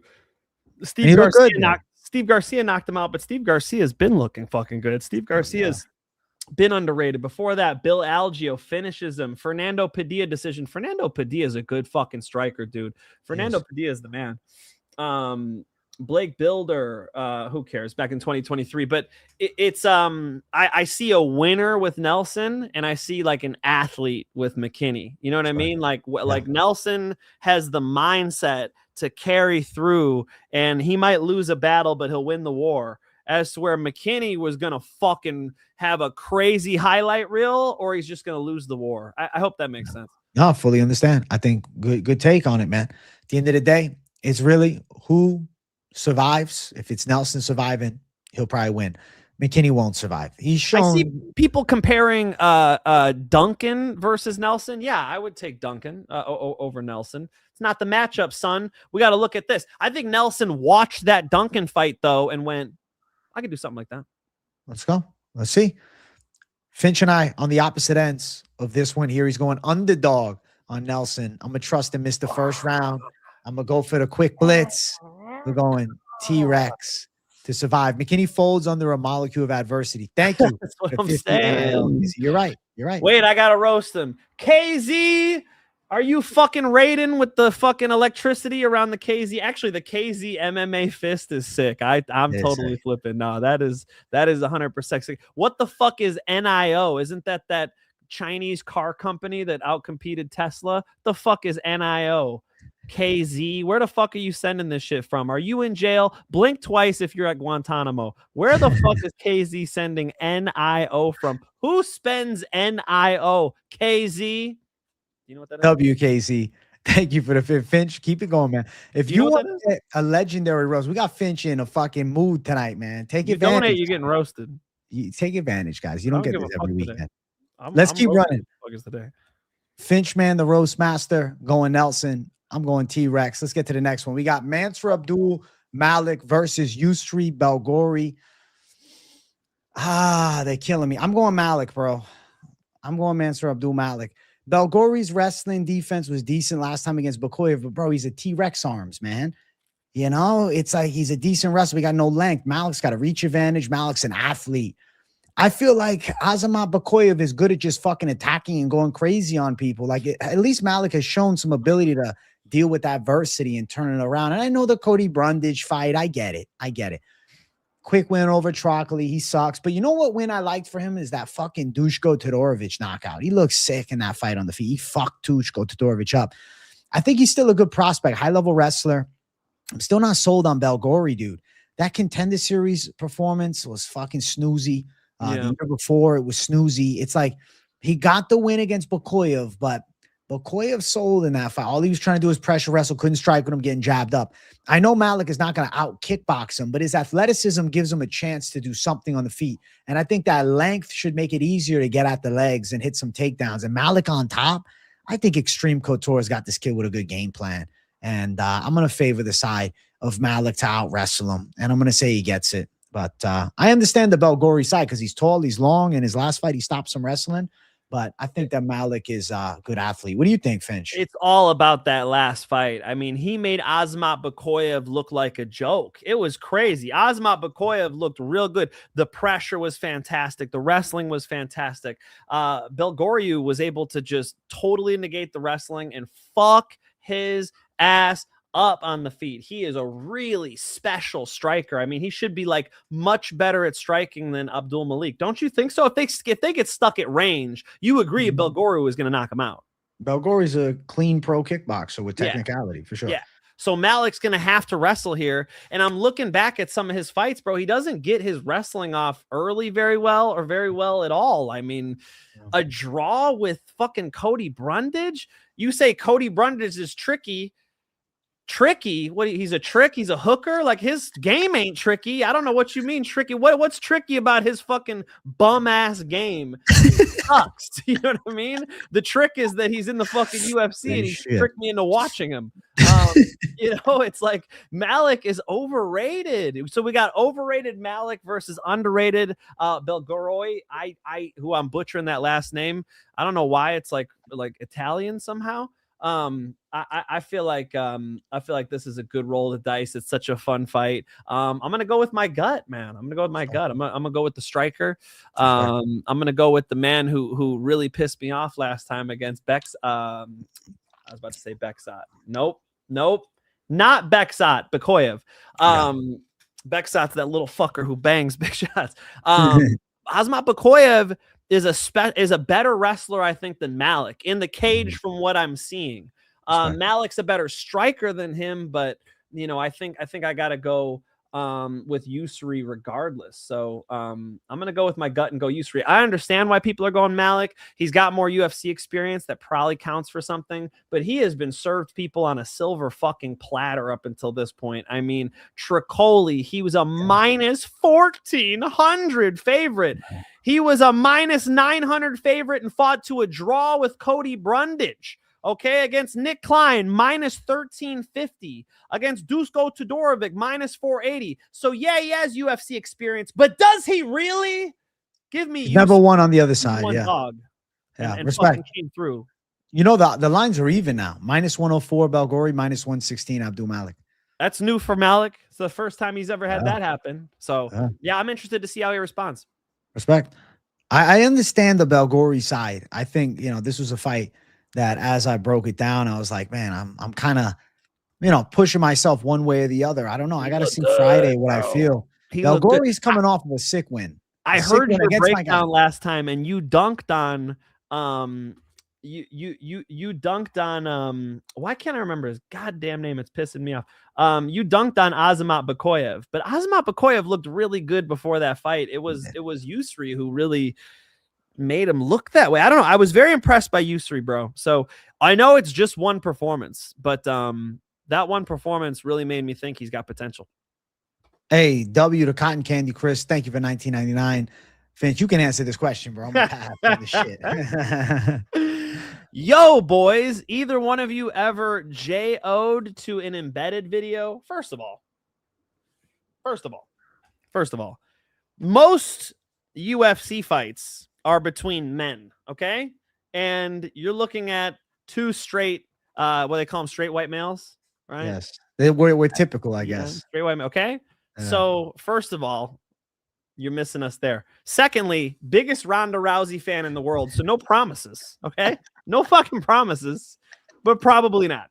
Probably not. Cotton Candy Chris. That's a gay ass name, Chris. Why are you eating cotton candy? That sounds like something a pedophile would do. Chris, why the fuck you eating cotton candy, son? All right? With pictures of two dudes. I don't even know who the fuck that is on your fucking profile asking me if I'm jerking off. I feel like we learned more about you from that question, motherfucker. Why don't you tell me what you're doing with this goddamn cotton candy, Chris? Okay? Thank you, Cotton Candy Chris, man. I have never seen a normal dono from the man, but he pays a lot of money to say some weird shit. So God bless him, man. Thank you, Chris. Thank you. Thank you. My wife even laughed at that rant. Thank you, That's funny as fuck. Listen, I guess me and Finch are on the opposite ends, bro. I'm believing in Malik, Extreme Couture, game plan. He's going Team Pereira, Glover Teixeira, Belgaroui. Odds are even. What's the better bet? Am I going to go run and bet Malik? Probably not. Is it better to bet Belgaroui? Maybe. Maybe. We'll see what happens, man. We'll see what happens. Over to the dark side. The dark side. We'll see if the dark side calls me Friday. I don't know. Something told me Malik's going to hit some takedowns, but maybe I'm falling into he's got long arms this time, and it's not T-Rex Bekoyev against him. We'll see. We'll see what's up. Yeah, definitely not T-Rex Bekoyev. Bekoyev did show some vulnerability in that fight, to be fair. It was fairly shocking to watch. But, Usuri is smooth with it, bro. Smooth with it. And the way he was addressing the takedowns and then just getting right off that fence, I'm like, this could work. I got some flashes of Poatan, dude. Respect. Yeah, listen, they've been doing a lot of rounds together and sparring for years, so starting to pay off. We're on opposite ends. Me and Finch disagreeing on how many in a row, bro. A few, bro. A few. Shit. One of us is gonna be pissed off. Let's go. Let's go. W to the Finch. He's going Belgaroui. I'm gonna go Malik. But it seems like he's more confident on Belgaroui than I am Malik. So betting wise, I think take that into consideration. Let's keep running up. Next fight on the card, we got Juicy J, Julian Erosa versus Lahayan Douglas. It's one of those fights. We got Contender Series prospect debuting versus a guy who's been here for a really long time in Julian Erosa.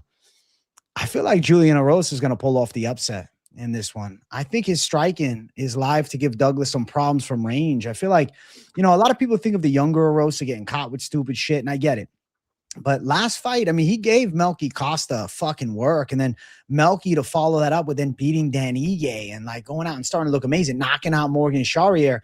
And I think Erosa, he's got a decent chin. I know he's been knocked out, but he got a head kick from Melky and he ate it. Like, I know he's been put out in the past, but I'm going UFC vet. I think Lahayan Douglas is a fun prospect. I like his hands. He can box nasty. He's a Cub Swanson guy, and that team, they've been winning. But damn, dude, a debut against a crafty vet, 3-1 in his past 4. He's a plus 200 or more underdog. He's got long range kickboxing. He's got underrated wrestling. He took Melky down. He's got nasty submissions. I get the side of Lahayan Douglas landing a big fist to the chin. It's possible, but Julian Erosa is there. I mean, he choked out C-Rod, it's like there's good performances from him. I really think Julian Erosa is in this fight. Lahayan Douglas, he got knocked out by Isaac Thompson. He got hit with the head kick, then the flurry and shots in round 2. And obviously Thompson's a decent prospect who just lost to Brito and is now in the UFC. But I just think to myself, I'm like, okay, Julian Erosa is not out of the water in this fight. Like, he's not a dead man. He's not a fish just laying on his back. I feel like Julian Erosa can give Douglas some problems. Like, let's say Douglas is swinging those big fists. I know Erosa's hands are down, but I'll say he's putting them up a little bit more as he's gotten a little older. He's got pretty good boxing, and I feel like he could potentially surprise Lahayan Douglas with some grappling. If Douglas gets a little reckless and maybe shoots a takedown, Erosa's got long arms. He's got good gillies. You look at his career, I mean, he's got some sick wins. He beat Charles Jourdain when Jourdain was on the come up. Sean Woodson on the come up. He's pulled off some of these W's against guys that have been here, done that. So I don't know, man. I feel like Juicy J is being slept on. I'm going to go Julian Erosa. Juicy J. I was just looking up Juicy J songs. I was like, man, that is a good throwback. Juicy J's the man. No better. My wife used to love that song. Look, guys, I think Julian Erosa can get this thing. Douglas is fairly dangerous. Like, if you look at who he's putting out, KO at 9-1, KO at 10-2, KO at 18-3. KO at 9-2, KO at 6-1. Those are his last 5 fights. Okay. So he's been putting people out, and they're not like, the records at least look pretty in LFA. He's been training with Cub Swanson. They were over at UFC Gym Costa Mesa for a while. Now Cub Swanson's team has actually switched over to my gym at UFC Gym Huntington Beach. So I feel like I got to jump in there and mix it up with these guys, bro. I'm feeling a little bit healthy. I feel like I got to jump in because he's got some killers. I'm watching this guy's tape though, AJ. I'm doing my tape study today. Okay. I'm looking, and I see the same thing over and over again. I see Douglas throwing this, or if he's at range, low kick. That doesn't work. Low kick. It's kind of predictable. It's really not that special. I wasn't impressed by your performance. And with Erosa's got so much UFC experience, layers to his game, much more unpredictable. I think with Douglas, you just got to not get clipped with like one of these big shots that he's winding up on. And you just got to keep his low kick in check. I know that sounds simple, but I think if Erosa just does that, he should win this fight. So, count it as another local boy I'm fading. I don't know. I just feel like Julian Erosa is a pretty tough test coming into the UFC. Even though Douglas has some power in his hands, and definitely it could be looked at as a potential prospect in the UFC. I think Erosa is too much too soon. Give me a Erosa decision. I like it, man. I think Erosa is the smarter side for me because I'm looking at the odds and I'm like, Lahayan Douglas is a 3-1 favorite. against Erosa, who's just going to a competitive decision with Melky. What? And you look, let's be honest, bro. real? You look at Erosa's losses over the years. Where does he get caught? Dude, it's the head kicks that have really, caught him with the clean. Like even the Padilla fight was it was a little early, but whatever. Irrelevant. It is what it is. He got caught. Padilla hit him perfect. That was a while back. I feel like Erosa, as of late, has kind of seemed to turn a corner, man. Yeah. 3-1 in the last 4, going distance with Melky. And not like it was a shit fight. It was the fight of the night. He put up a banger against a guy who's now fighting in a near top contender fight against Arnold Allen. That was the last out for him where, Lahayan Douglas. Listen, he beat Javier Reyes. That's a nice win, but Javier Reyes still got dropped by Douglas Silva de Andrade. He beat Cam Teague. Cam Teague was getting sacrificed on Contender Series against Vallejos, and then Douglas, like, come on. I look at it logically, and I think this is a serious competition jump for Lahayan Douglas. And I like what you said. You put the fucking, the point on it, bro. You know what I'm saying? You hit the hammer perfectly on the head. It's Douglas is ripping big power shots, and he throws a low kick out. And I'm looking at Julian Erosa, and I got a lanky motherfucker, 6'1", Right. 74.5-inch reach with some long-ass arms because he's narrow. 5'9", right, on the other side of Lahayan Douglas. He's going to have to close some range. I think that Erosa's a live dog, dude. I really do. Erosa was able to strangle Christian Rodriguez, Ricardo Ramos. Darren Elkins is a fucking wild man. Was able to finish these guys, Beat the shit out of them, and went distance with Melky. And Melky's, pretty top level, pretty high level, top 10 in the UFC. So, yeah, I'm really surprised at the odds, man. They really love this Douglas dude. I do. Wow. I do. Yeah, I tell you what, I did my tape study completely not knowing the odds. You're just telling me the odds right now. You fucking blew my mind. What do you think the odds were when you watched the tape? What do you think? I thought even odds with these two. All right, you're looking at value here. Plus 250 is crazy to me. I honestly thought maybe Erosa would be a slight favorite because the UFC experience, I thought Erosa minus 120, Oh. Wow. Damn, they're gonna give him 3-1. Don't tempt me with a good time. Yeah, let's go. Underdog Julian Erosa. The call for Finch and I. It's a plus money line. I just think it's too much to look past with veteran savviness and a good performance in fight of the night with a real good fighter in his last fight out. I'm not looking over that. So Finch and I both going Juicy J. We're going Julian Erosa as an underdog to pull through in this one. And you got plus 250. You say no to drugs. Juicy J can't. Today I'm drinking white. Tomorrow brown. I'm trying to remember the lyrics. I'm coming back to me. Hey, you know what, bro? Lahayan Douglas, he got gillied back in the day. You think Juicy Erosa's J got a gilly. Erosa's silly for the gilly, dog. Right? Lahayan Douglas maybe throw some overhands into a takedown and then boom, strangle. We'll see. Yeah, he's got the arms for it, man. He's got the perfect ghillie build. Got a noose. He does. So right. Finch and I both on the underdog. I'm happy to see it. Of all the fights on the card, I was most hyped to see what you come up with on this one. I'm like, let's see if we went up on the board. Let's go. Yeah, I would have liked to, I really should go and train with these guys because they're right there. I was teaching a jiu-jitsu class at noon and they were all on the mat. Cub Swanson's whole team. So I had to fucking get the fuck out of here. That's how I talked to him. Get the fuck out of here, guys. I got to teach this jiu-jitsu class. But I joking. I did get to just say hello and I would love to go in and train with them. And then I would know a lot more because I'd be training with these guys. So I promise you guys, all right, by this summer, I'll put some rounds in with Douglas. We'll see what's up. Let's go. You can let us know. W to the Finch. Let's keep running up. Let's get to the featured fight of the night. Michael Chiesa versus Niko Price. This is a short notice fill-in. Niko Price filled in on short notice and fought Veretinikov a month ago. He got knocked out, and now he's filling in on a week's notice fighting Michael Chiesa. Listen, man, Michael Chiesa, he's getting blessed with matchups, man. I'm going to favor full camp Chiesa. He probably gets it to the ground, probably out-grapples him, and probably subs him. But, potential for dominant decision and positional control. He's in his home state. It's his retirement fight. But my God, how funny would it be? Spoiler, Niko Price just fucking loads up on dude. Come on. I'd be fucking laughing my ass off. That would make me a happy fan. You know, but they're setting him up. They think he's gonna get him down. And come on, bro. Niko Price, he doesn't train, bro. He just fights. He fought a month ago. He's fucking chilling. He's getting knocked out in the first round. All right, let's do it next. At least he doesn't have to worry about getting knocked out on the feet here. Like, I do think if it is striking, Niko can land. But the ground game of Chiesa is good, man. He's got layers to his ground game. Strong wrestler. He's always been a little stiff on the feet, but he's always had a decent durability. You know, it's not like Chiesa's a guy getting chinned. So I'm going to say Chiesa gets it down, gets a sub, and, you know, takes out the short notice Price.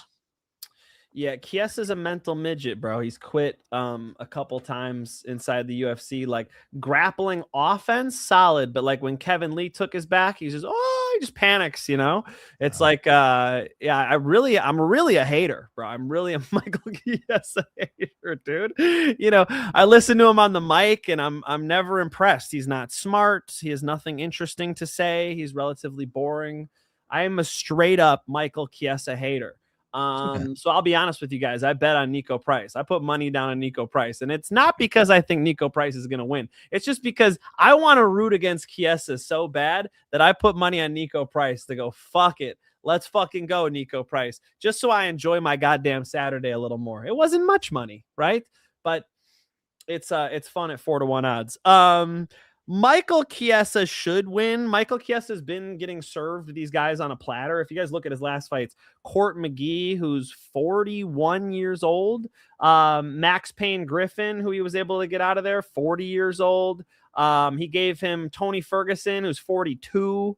I think maybe 40 at the time. So he's good at beating 40-year-olds, and Niko Price is 36. Could that be an issue? Before that, lost to Kevin Holland, lost to Sean Brady, lost to Vicente Luque. Honestly, that list isn't a bad list. He's fighting good guys. But I think there's something about his timidness in the striking that makes me feel like Michael Chiesa is a bitch. You know, I feel like there's something about the way he was striking with Tony Ferguson, like Tony Ferguson was holding a grenade or something. He was fighting Tony Ferguson like it was Ilia Topuria. You know what I mean? He was out there against Tony Ferguson like there was a motherfucking problem approaching a 40-year-old Tony Ferguson. Which is embarrassing. You know, I'm always disappointed when I watch a Michael Chiesa fight. So if I have not dunked on him enough at this point, let me just say that I'm not gonna pick him. I'm going Niko Price just to fuck around though. Michael Chiesa probably just out wrestles Niko Price, but yeah, in his retirement fight, let's hope we get a monkey wrench. Let's hope we get a monkey wrench and I could get a nice dub for Niko Price, who's a gangster, by the way. I missed this dono earlier, Finch. He just woke up. Thank you for paying me, bro. I appreciate it. Thank you for paying me, bro. Drew Diamond just woke up. Sam Patterson by submission, still alive. AJ, this motherfucker is gonna come in here talking shit. After AJ, you had a good card last card. You did a great job. I swept most confident picks, bro. Swept his most confident pick. This motherfucker's gonna come up in here on his $2 shit to talk some shit to AJ. I'll tell you this. AJ used logic there because AJ knew that Sam Patterson had trained with MVP and was sort of making that connection that because they had trained together, he could implement a game plan. The thing is, it ended up going the other way. He ended up sparring with MVP. They ended up doing a sparring session inside the cage in London. Is it the O2? You know, in front of the crowd. So sometimes it goes that way. These are fist fights. By the way, AJ gave you like a 2-1 dog there. So let's not dunk on people who go for the fucking underdog. It's a lot easier actually to have the favorite and then talk shit. Again, like if you had Movsar or MVP and you're talking shit, check yourself. W. He said sorry, man. I accept your apology. It's all good. It's all good. Thank you for paying. Chicago Skates, thank you for 11 months of membership. We are rooting against Chiesa. I think it's probably the consensus. I'd say 90% of the chat. Who wants to watch this fucking guy fight? Who wants to watch this coward fight? I call him a coward. He's a fucking UFC fighter. I don't mean to do that.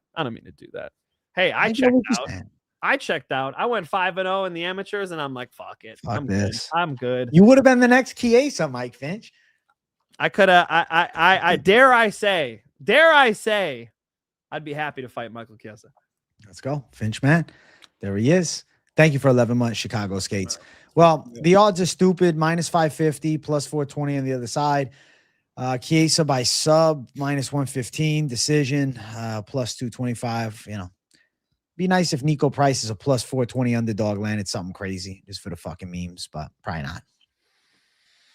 I want the memes. I'm going. I want the memes too, bro. I want the memes. No, I'll pick Michael Chiesa, but you know, Niko Price really could give him a run for his money. It's like you just need to create some type of chaos with Michael Chiesa. He'll panic. Yeah. But bro, the problem is he doesn't. He's fucking taking everything on a week's notice. He's not no camps. He just got knocked out. Yeah, he's getting paid, bro. Getting paid, bro. He's there to show up. He's there to show up and get that check. Yeah. I get it, bro. I get it.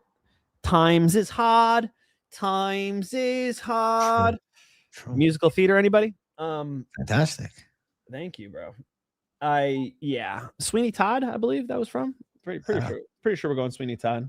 I feel you, Joanna. I feel you. Even now I'm at your window. I am in the dark beside you, Joanna. I think Michael Chiesa probably gets it done, but it makes me want to puke. Yeah. We're going Chiesa. Let's keep running. Let's get to the co-main event. Ladies going after it. Alexa Grasso versus Macy Barber. Bro, I've been fading Macy Barber for years now. You know what I'm saying? I'm not going to do it. You're slamming the line. You're slamming the line. I'm going to go Macy Barber. She's been fucking winning, bro. Listen, I think that Alexa Grasso had her heyday. She reached the pinnacle, shocks Valentina with the upset, draws in the rematch, and then she gets fucking washed in the trilogy. And then she gets absolutely outclassed by Natalia Silva. Macy Barber and her fought several years ago. Young Macy Barber. She looked like a fucking teenager. Now she's had a lot of time to develop. Has not lost since then. 7 straight wins for Macy Barber. She's grown up in the UFC. And I feel like Grasso, what's the improvement going to be? Comparison to Barber. I mean, the first fight, Grasso was timing her with good shots as Barber was entering range. But I think this time out, I'm like, okay, so Grasso is going to continue with that pressure. I think she's going to do a better job at getting to Grasso with punches. I think that she's definitely annoying as hell with the offensive pressure onslaught. She's physically strong. She's got good wrestling. She's a hell of an athlete. And now she's 27 years old. She's blossomed into an elite contender. I think Alexa Grasso is going to probably be a step behind. I see her getting outworked a bit. I think Macy Barber is going to put it on her with pressure and probably win a decision. I could see Grasso having some moments and getting some licks in, but ultimately I see her on the back foot getting outworked. And I hate to use this term, but I feel like Grasso going to be too lazy out there, relying on landing some big shots, whereas Barber is going to be throwing volume, going to just keep on pressing. And that style is hell to deal with, dude. So I'm going to say Macy Barber gets her get back in this rematch. I think so, man. So long since they first fought. So they're in very different spots. You know, Alexa Grasso touched that title, but since then has really shown a regression. I mean, looks too reserved here, right? It's just it's there's not enough, there's no footwork, there's no ability to really set traps and bait people in. She's just kind of like in her shell, and it's hard to get her out of there and get her on offense, as to where Macy Barber, I think, should be able to out wrestle her. Even should do fine with the striking. You know, against Erin Blanchfield, she did have like a panic attack in the back, so you got to be a little concerned, but she did beat Karine Silva since then, and has been on a fucking streak. What is it? 1, 2, 3, 4, 5, 6, 7 fight win streak. Alexa Grasso's loss streak, we should say, is to the best in the world: Valentina Shevchenko, Natalia Silva. But she doesn't have a dub since that 2023 shocker against Shevchenko. And you know, I feel like maybe Alexa Grasso's best days are behind her. Beautiful woman. As I say that while my wife walks into the other room, she said, "What the hell?" My bad. I mean, you know, beautiful woman. But I do think that I think her time is past. I think, you know, even though 32 years old, right? She's should be in her prime. In fight years, sometimes it goes differently. She's going to need to find another. She needs to adjust her style pretty drastically to beat the likes of like a Macy Barber, who's on fire right now. We'll see if she makes those adjustments. I mean, she trains under like Diego Lopes and a lot of killers who've been up at the top of the game in the UFC. So maybe she can, right? Maybe she could surprise us. People do reinvent themselves sometimes. Sometimes people do end up having two different primes where they make adjustments. I'm going to say Maycee Barber. I'm going to say Maycee Barber gets it done with her tenacity, with her forward pressure, with her ability to kickbox at range and then close in and get a clinch and beat her up there. And Alexa Grasso, just like red zone boxing is not going to be enough. I think Grasso could be past it even at 32. I'm going to tell you why. I think with the Mexican fighters, something to consider. Brandon Moreno, 32, looked like a shell of himself, right? Kelvin Gastelum, when he hit 32, he got mauled by Sean Brady. I don't know, man. They got to the UFC young. They peaked in their late 20s, and then, it starts to fall. So I feel like Barber is on the rise. Wow. He's saying the Mexicans are expiring early. Is that what you're telling me here? Because I think they develop early too. Sure. Some of them, not all of them. It's a flaw. It's like correlation doesn't prove causation. You know what I'm saying? I'm just saying. I think that Barber probably outworks it to a close decision. I think we're going over 2.5. I think it's going to be back and forth. But I think Barber does a little more. Barber probably a little more optics, gets a little flurry off, throwing some big shit. Grasso maybe gets taken down. Grasso hits it with a couple of stiff straights. But I'm going to say that Maycee Barber pulls it off. I'm going to say she gets it 29-28. She might lose a round. She might lose a few moments, but she should win the whole fight. She want to make her debut. I feel like I feel like it's really Alexa Grasso has to show me something different, as to where when we're talking about Maycee Barber, I just want to see her do the exact same thing she's been doing. I think it's Alexa Grasso needs to make the adjustments. Again, shouldn't be overlooked against world-class competition, right? Against world-class competition. But with that being said, I feel like I got to go with the girl on the 7-fight win streak who's on fire, who besides the panic attack, right, has had the ball rolling. Hey, you ready? You ready for this? What? You ready? What? The future UFC bantamweight champion of the world. That's sweet. All right, the biggest fan of the show. Oh, that's amazing. This is my daughter, Adeline Helena Finch. This is her. Hey, listen, that's a championship name. Let's go. That's Adeline Finch. Yes. So that's so we're gonna, it's up to her if she wants to fight, but she'll definitely be able to whoop some ass. You know what I'm saying? Fucking awesome. Yeah. I'm already cursing in front of her. Sorry. Yeah, she got her Mike Finch show. She's representing. She looks good. She looks beautiful. She's ready to rock around. She got the hands up. The gloves are on. Come on.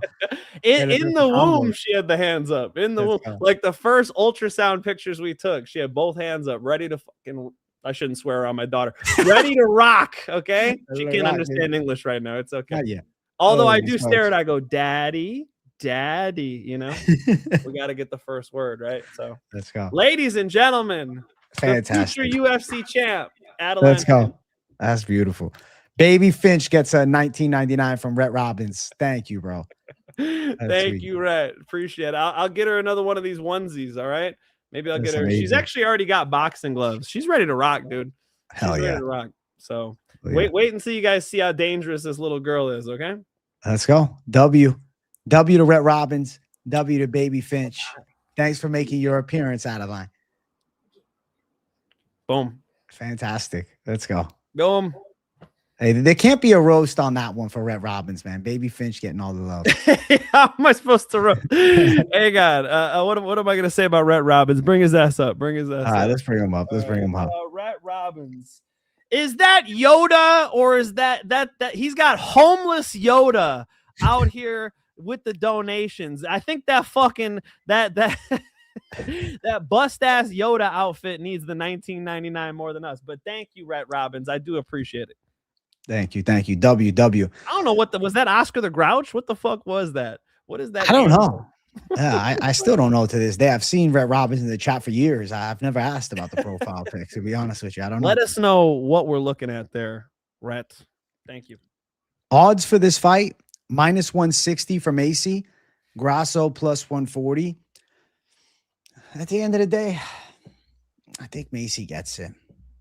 I think Maycee gets it. Maycee gets it. And I like she's in a little bit of a spot here, right? Fighting right before Adesanya and Pyfer. She needs to set the narrative again because it was Aaron Blanchfield who's like, that bitch will never fight me. You know what I mean? I was like, damn, and she's good. She's good. There's a reason why she's 7-0 in her last 7, I'm impressed. Think we're going distance is 4-1. She looks just like my friend Stone Dax. Just like my friend. Really? She looks just like Stone Dax. Shout out to my boy Stone. I sent him a picture. I'm like, bro, she looks exactly like you. He goes, I'd smash. I'm like, God damn it, bro. What's wrong with you, bro? What's wrong with you? Is she going long? Fucking Grasso's a gangster, dude. Probably decision. Let's go. There we go. Finch and I both going Barber in the co-main event. It's time to get hype. All right. It's main event time. If you guys are enjoying the show, be sure to leave us a like. Be sure to subscribe with the post notifications turned on. Every single Monday, me and the Finch man bring the heat with this show. You can also check out the Finch right after this show, giving his 5 most confident picks. And of course, I'm going to be tuning in, and I'm excited to see what the Finch man's coming up with, because he's Mr. 19-1. All right. Like he got like a Movzar of Loyev record out here. That's what Movzar's record should be, dog. Thank you. Let's go. W to the Finch. All right. Adesanya versus Pyfer. Finch, man, I'm going to give it to you first. Woo! Pass me the motherfucking mic. All right. Listen here, motherfuckers. Kelvin Gastelum is an opponent that these two both share. Okay. And I've heard this narrative. There's this narrative out there like, man, Joe Pyfer couldn't do shit to Kelvin Gastelum. That fight was so close. Watch that shit back. You'll see him drop Kelvin, drop him again, and then decide, man, I beat this guy's ass so bad in that first round, I'm just going to coast the rest of this fight. You see him make that adjustment. I feel like if Pyfer can get out there on the gas, let his hands go against Izzy, he can cut him off, he can back him up, he could rock him, he could potentially, I know it sounds crazy, he could potentially knock Izzy out. He could give Izzy a run for his money, because when Joe Pyfer is hunting and he's on that front foot and he's ready to take a risk, he could put any of these guys out. And Israel Adesanya got by Imavov. Now, Imavov is a little more finesse with it. If you look at the way Imavov stands on the balls of his feet, I like his stance a little more. I like his timing a little more than Pyfer. But Pyfer's just got to put one big one on you to change the fight. Israel Adesanya is a round winner. So I feel like after I see the first round of this fight, I'll know a lot more. If it does go 5, I would expect Israel Adesanya to win it. So a Joe Pyfer knockout line might be interesting, and an Israel Adesanya decision line might be interesting.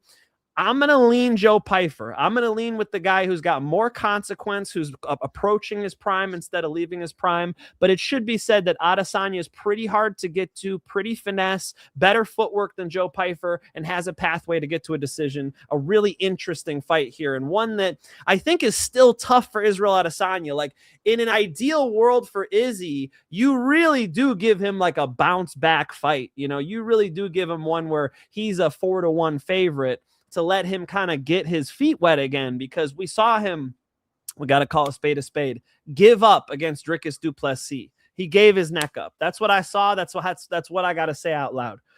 Against Imavov, you saw him get put down, you know, so he's having an issue here. He hasn't won a fight in years.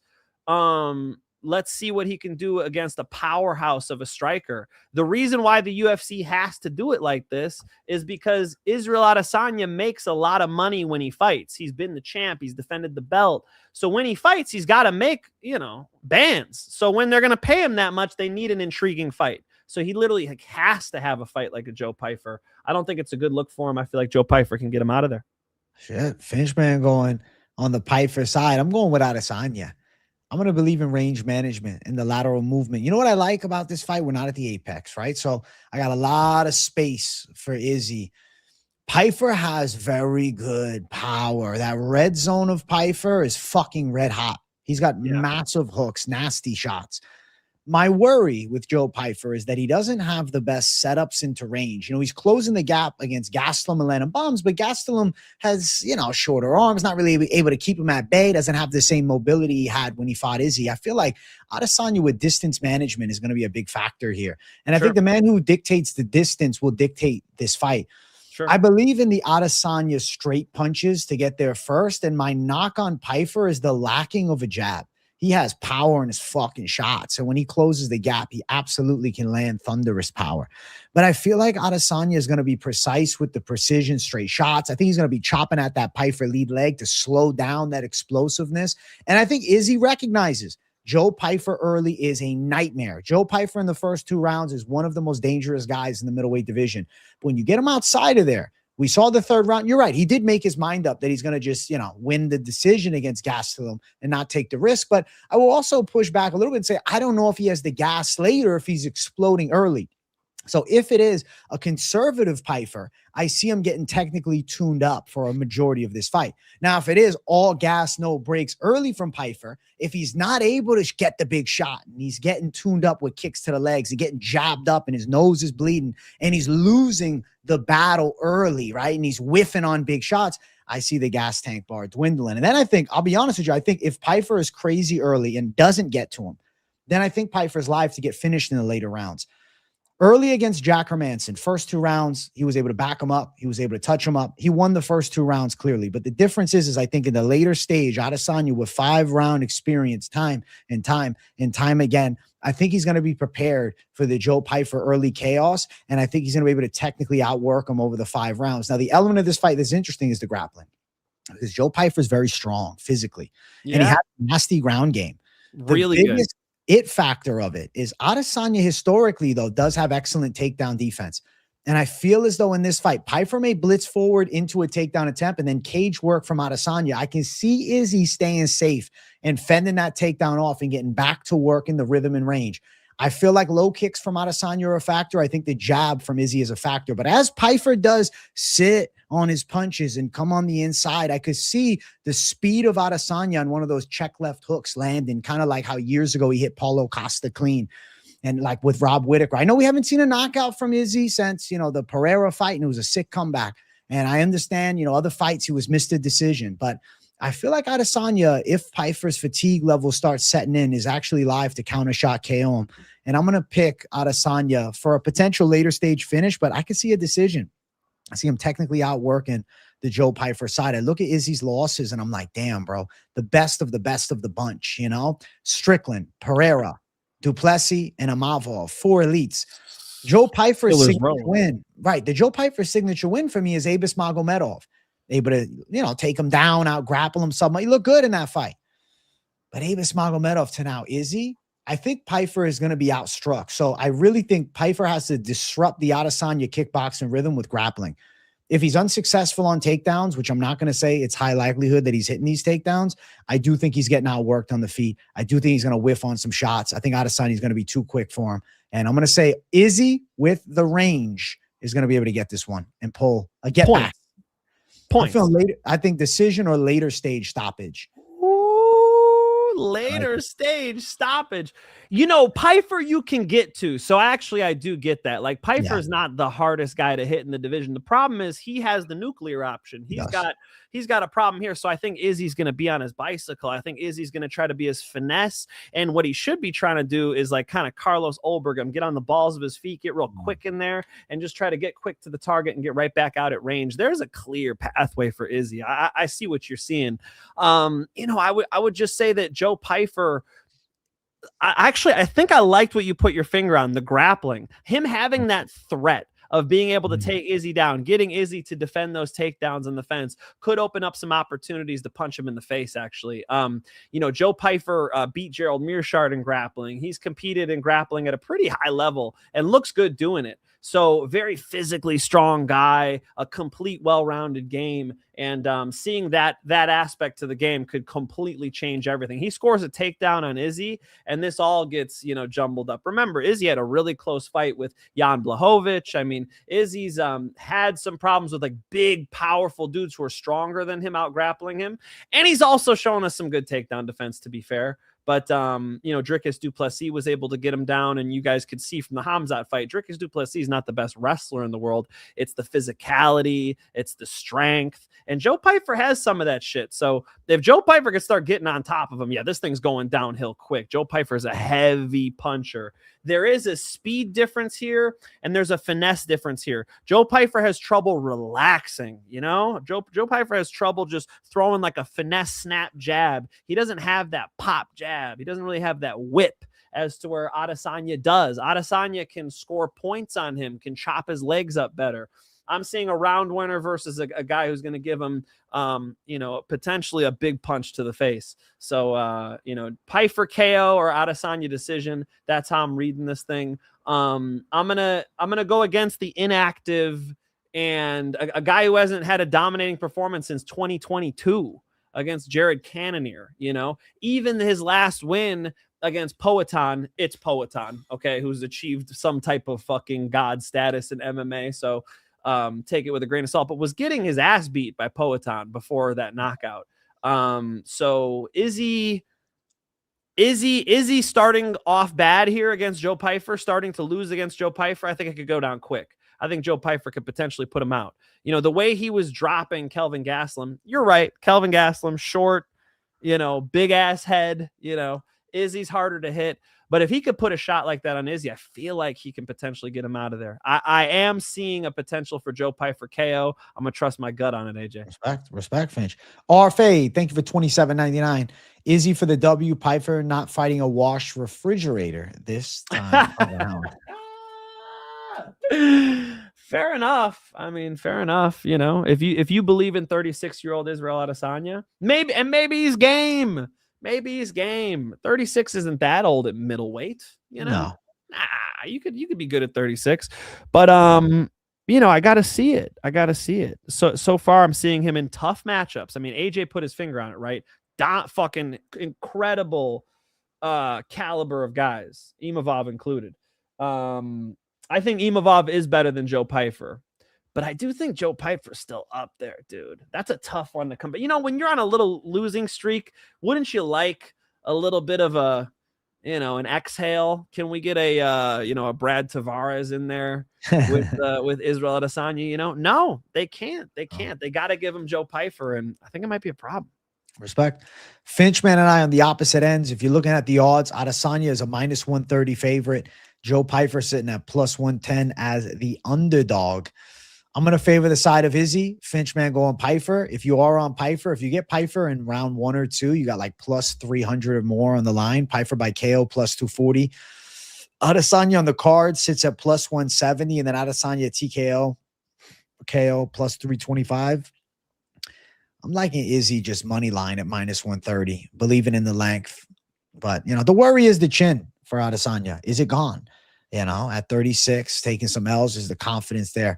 I think that if Izzy can get his get back, it'd be nice to see. But obviously, Joe Pyfer going to be dropping some bombs. So we shall see when the cage door closes. Me and Finn, we back and forth on a lot of these. We got how many do we agree on? 3? I don't know, bro. It wasn't many. Me and AJ are on opposite sides of this card. We'll see what's up, AJ. We'll see what's up, dog. Let's see if we can even line up on a parlay. I'm interested to see. I'm excited to see. I'm counting 4, 5, 6. Oh, I thought you were going to count down to the parlay. And I was like, he's going up from 4 to 5. We agree on 8 fights on this card, to be fair. That's half the card, right? Yeah, that's more than half. So, yeah. What do we got here? What do we got here? We got like 12. We both got Juicy J as a dog, so I like it. Juicy J Kane. Yeah, hell yeah. Juicy J. The legend, folks. The legend. 3-6 Mafia. Come on, son. They're gonna hit him with the left. Hit him with the right. I'm saying way too much on this. Let's roll this fucking let's roll this the best part of the show. Let's go. Parlay time, baby. All the competition that try to compete, stand back, watch the bomb drop. Parlay time. Open up your wallets and let's bet on some fist fights. Yeah.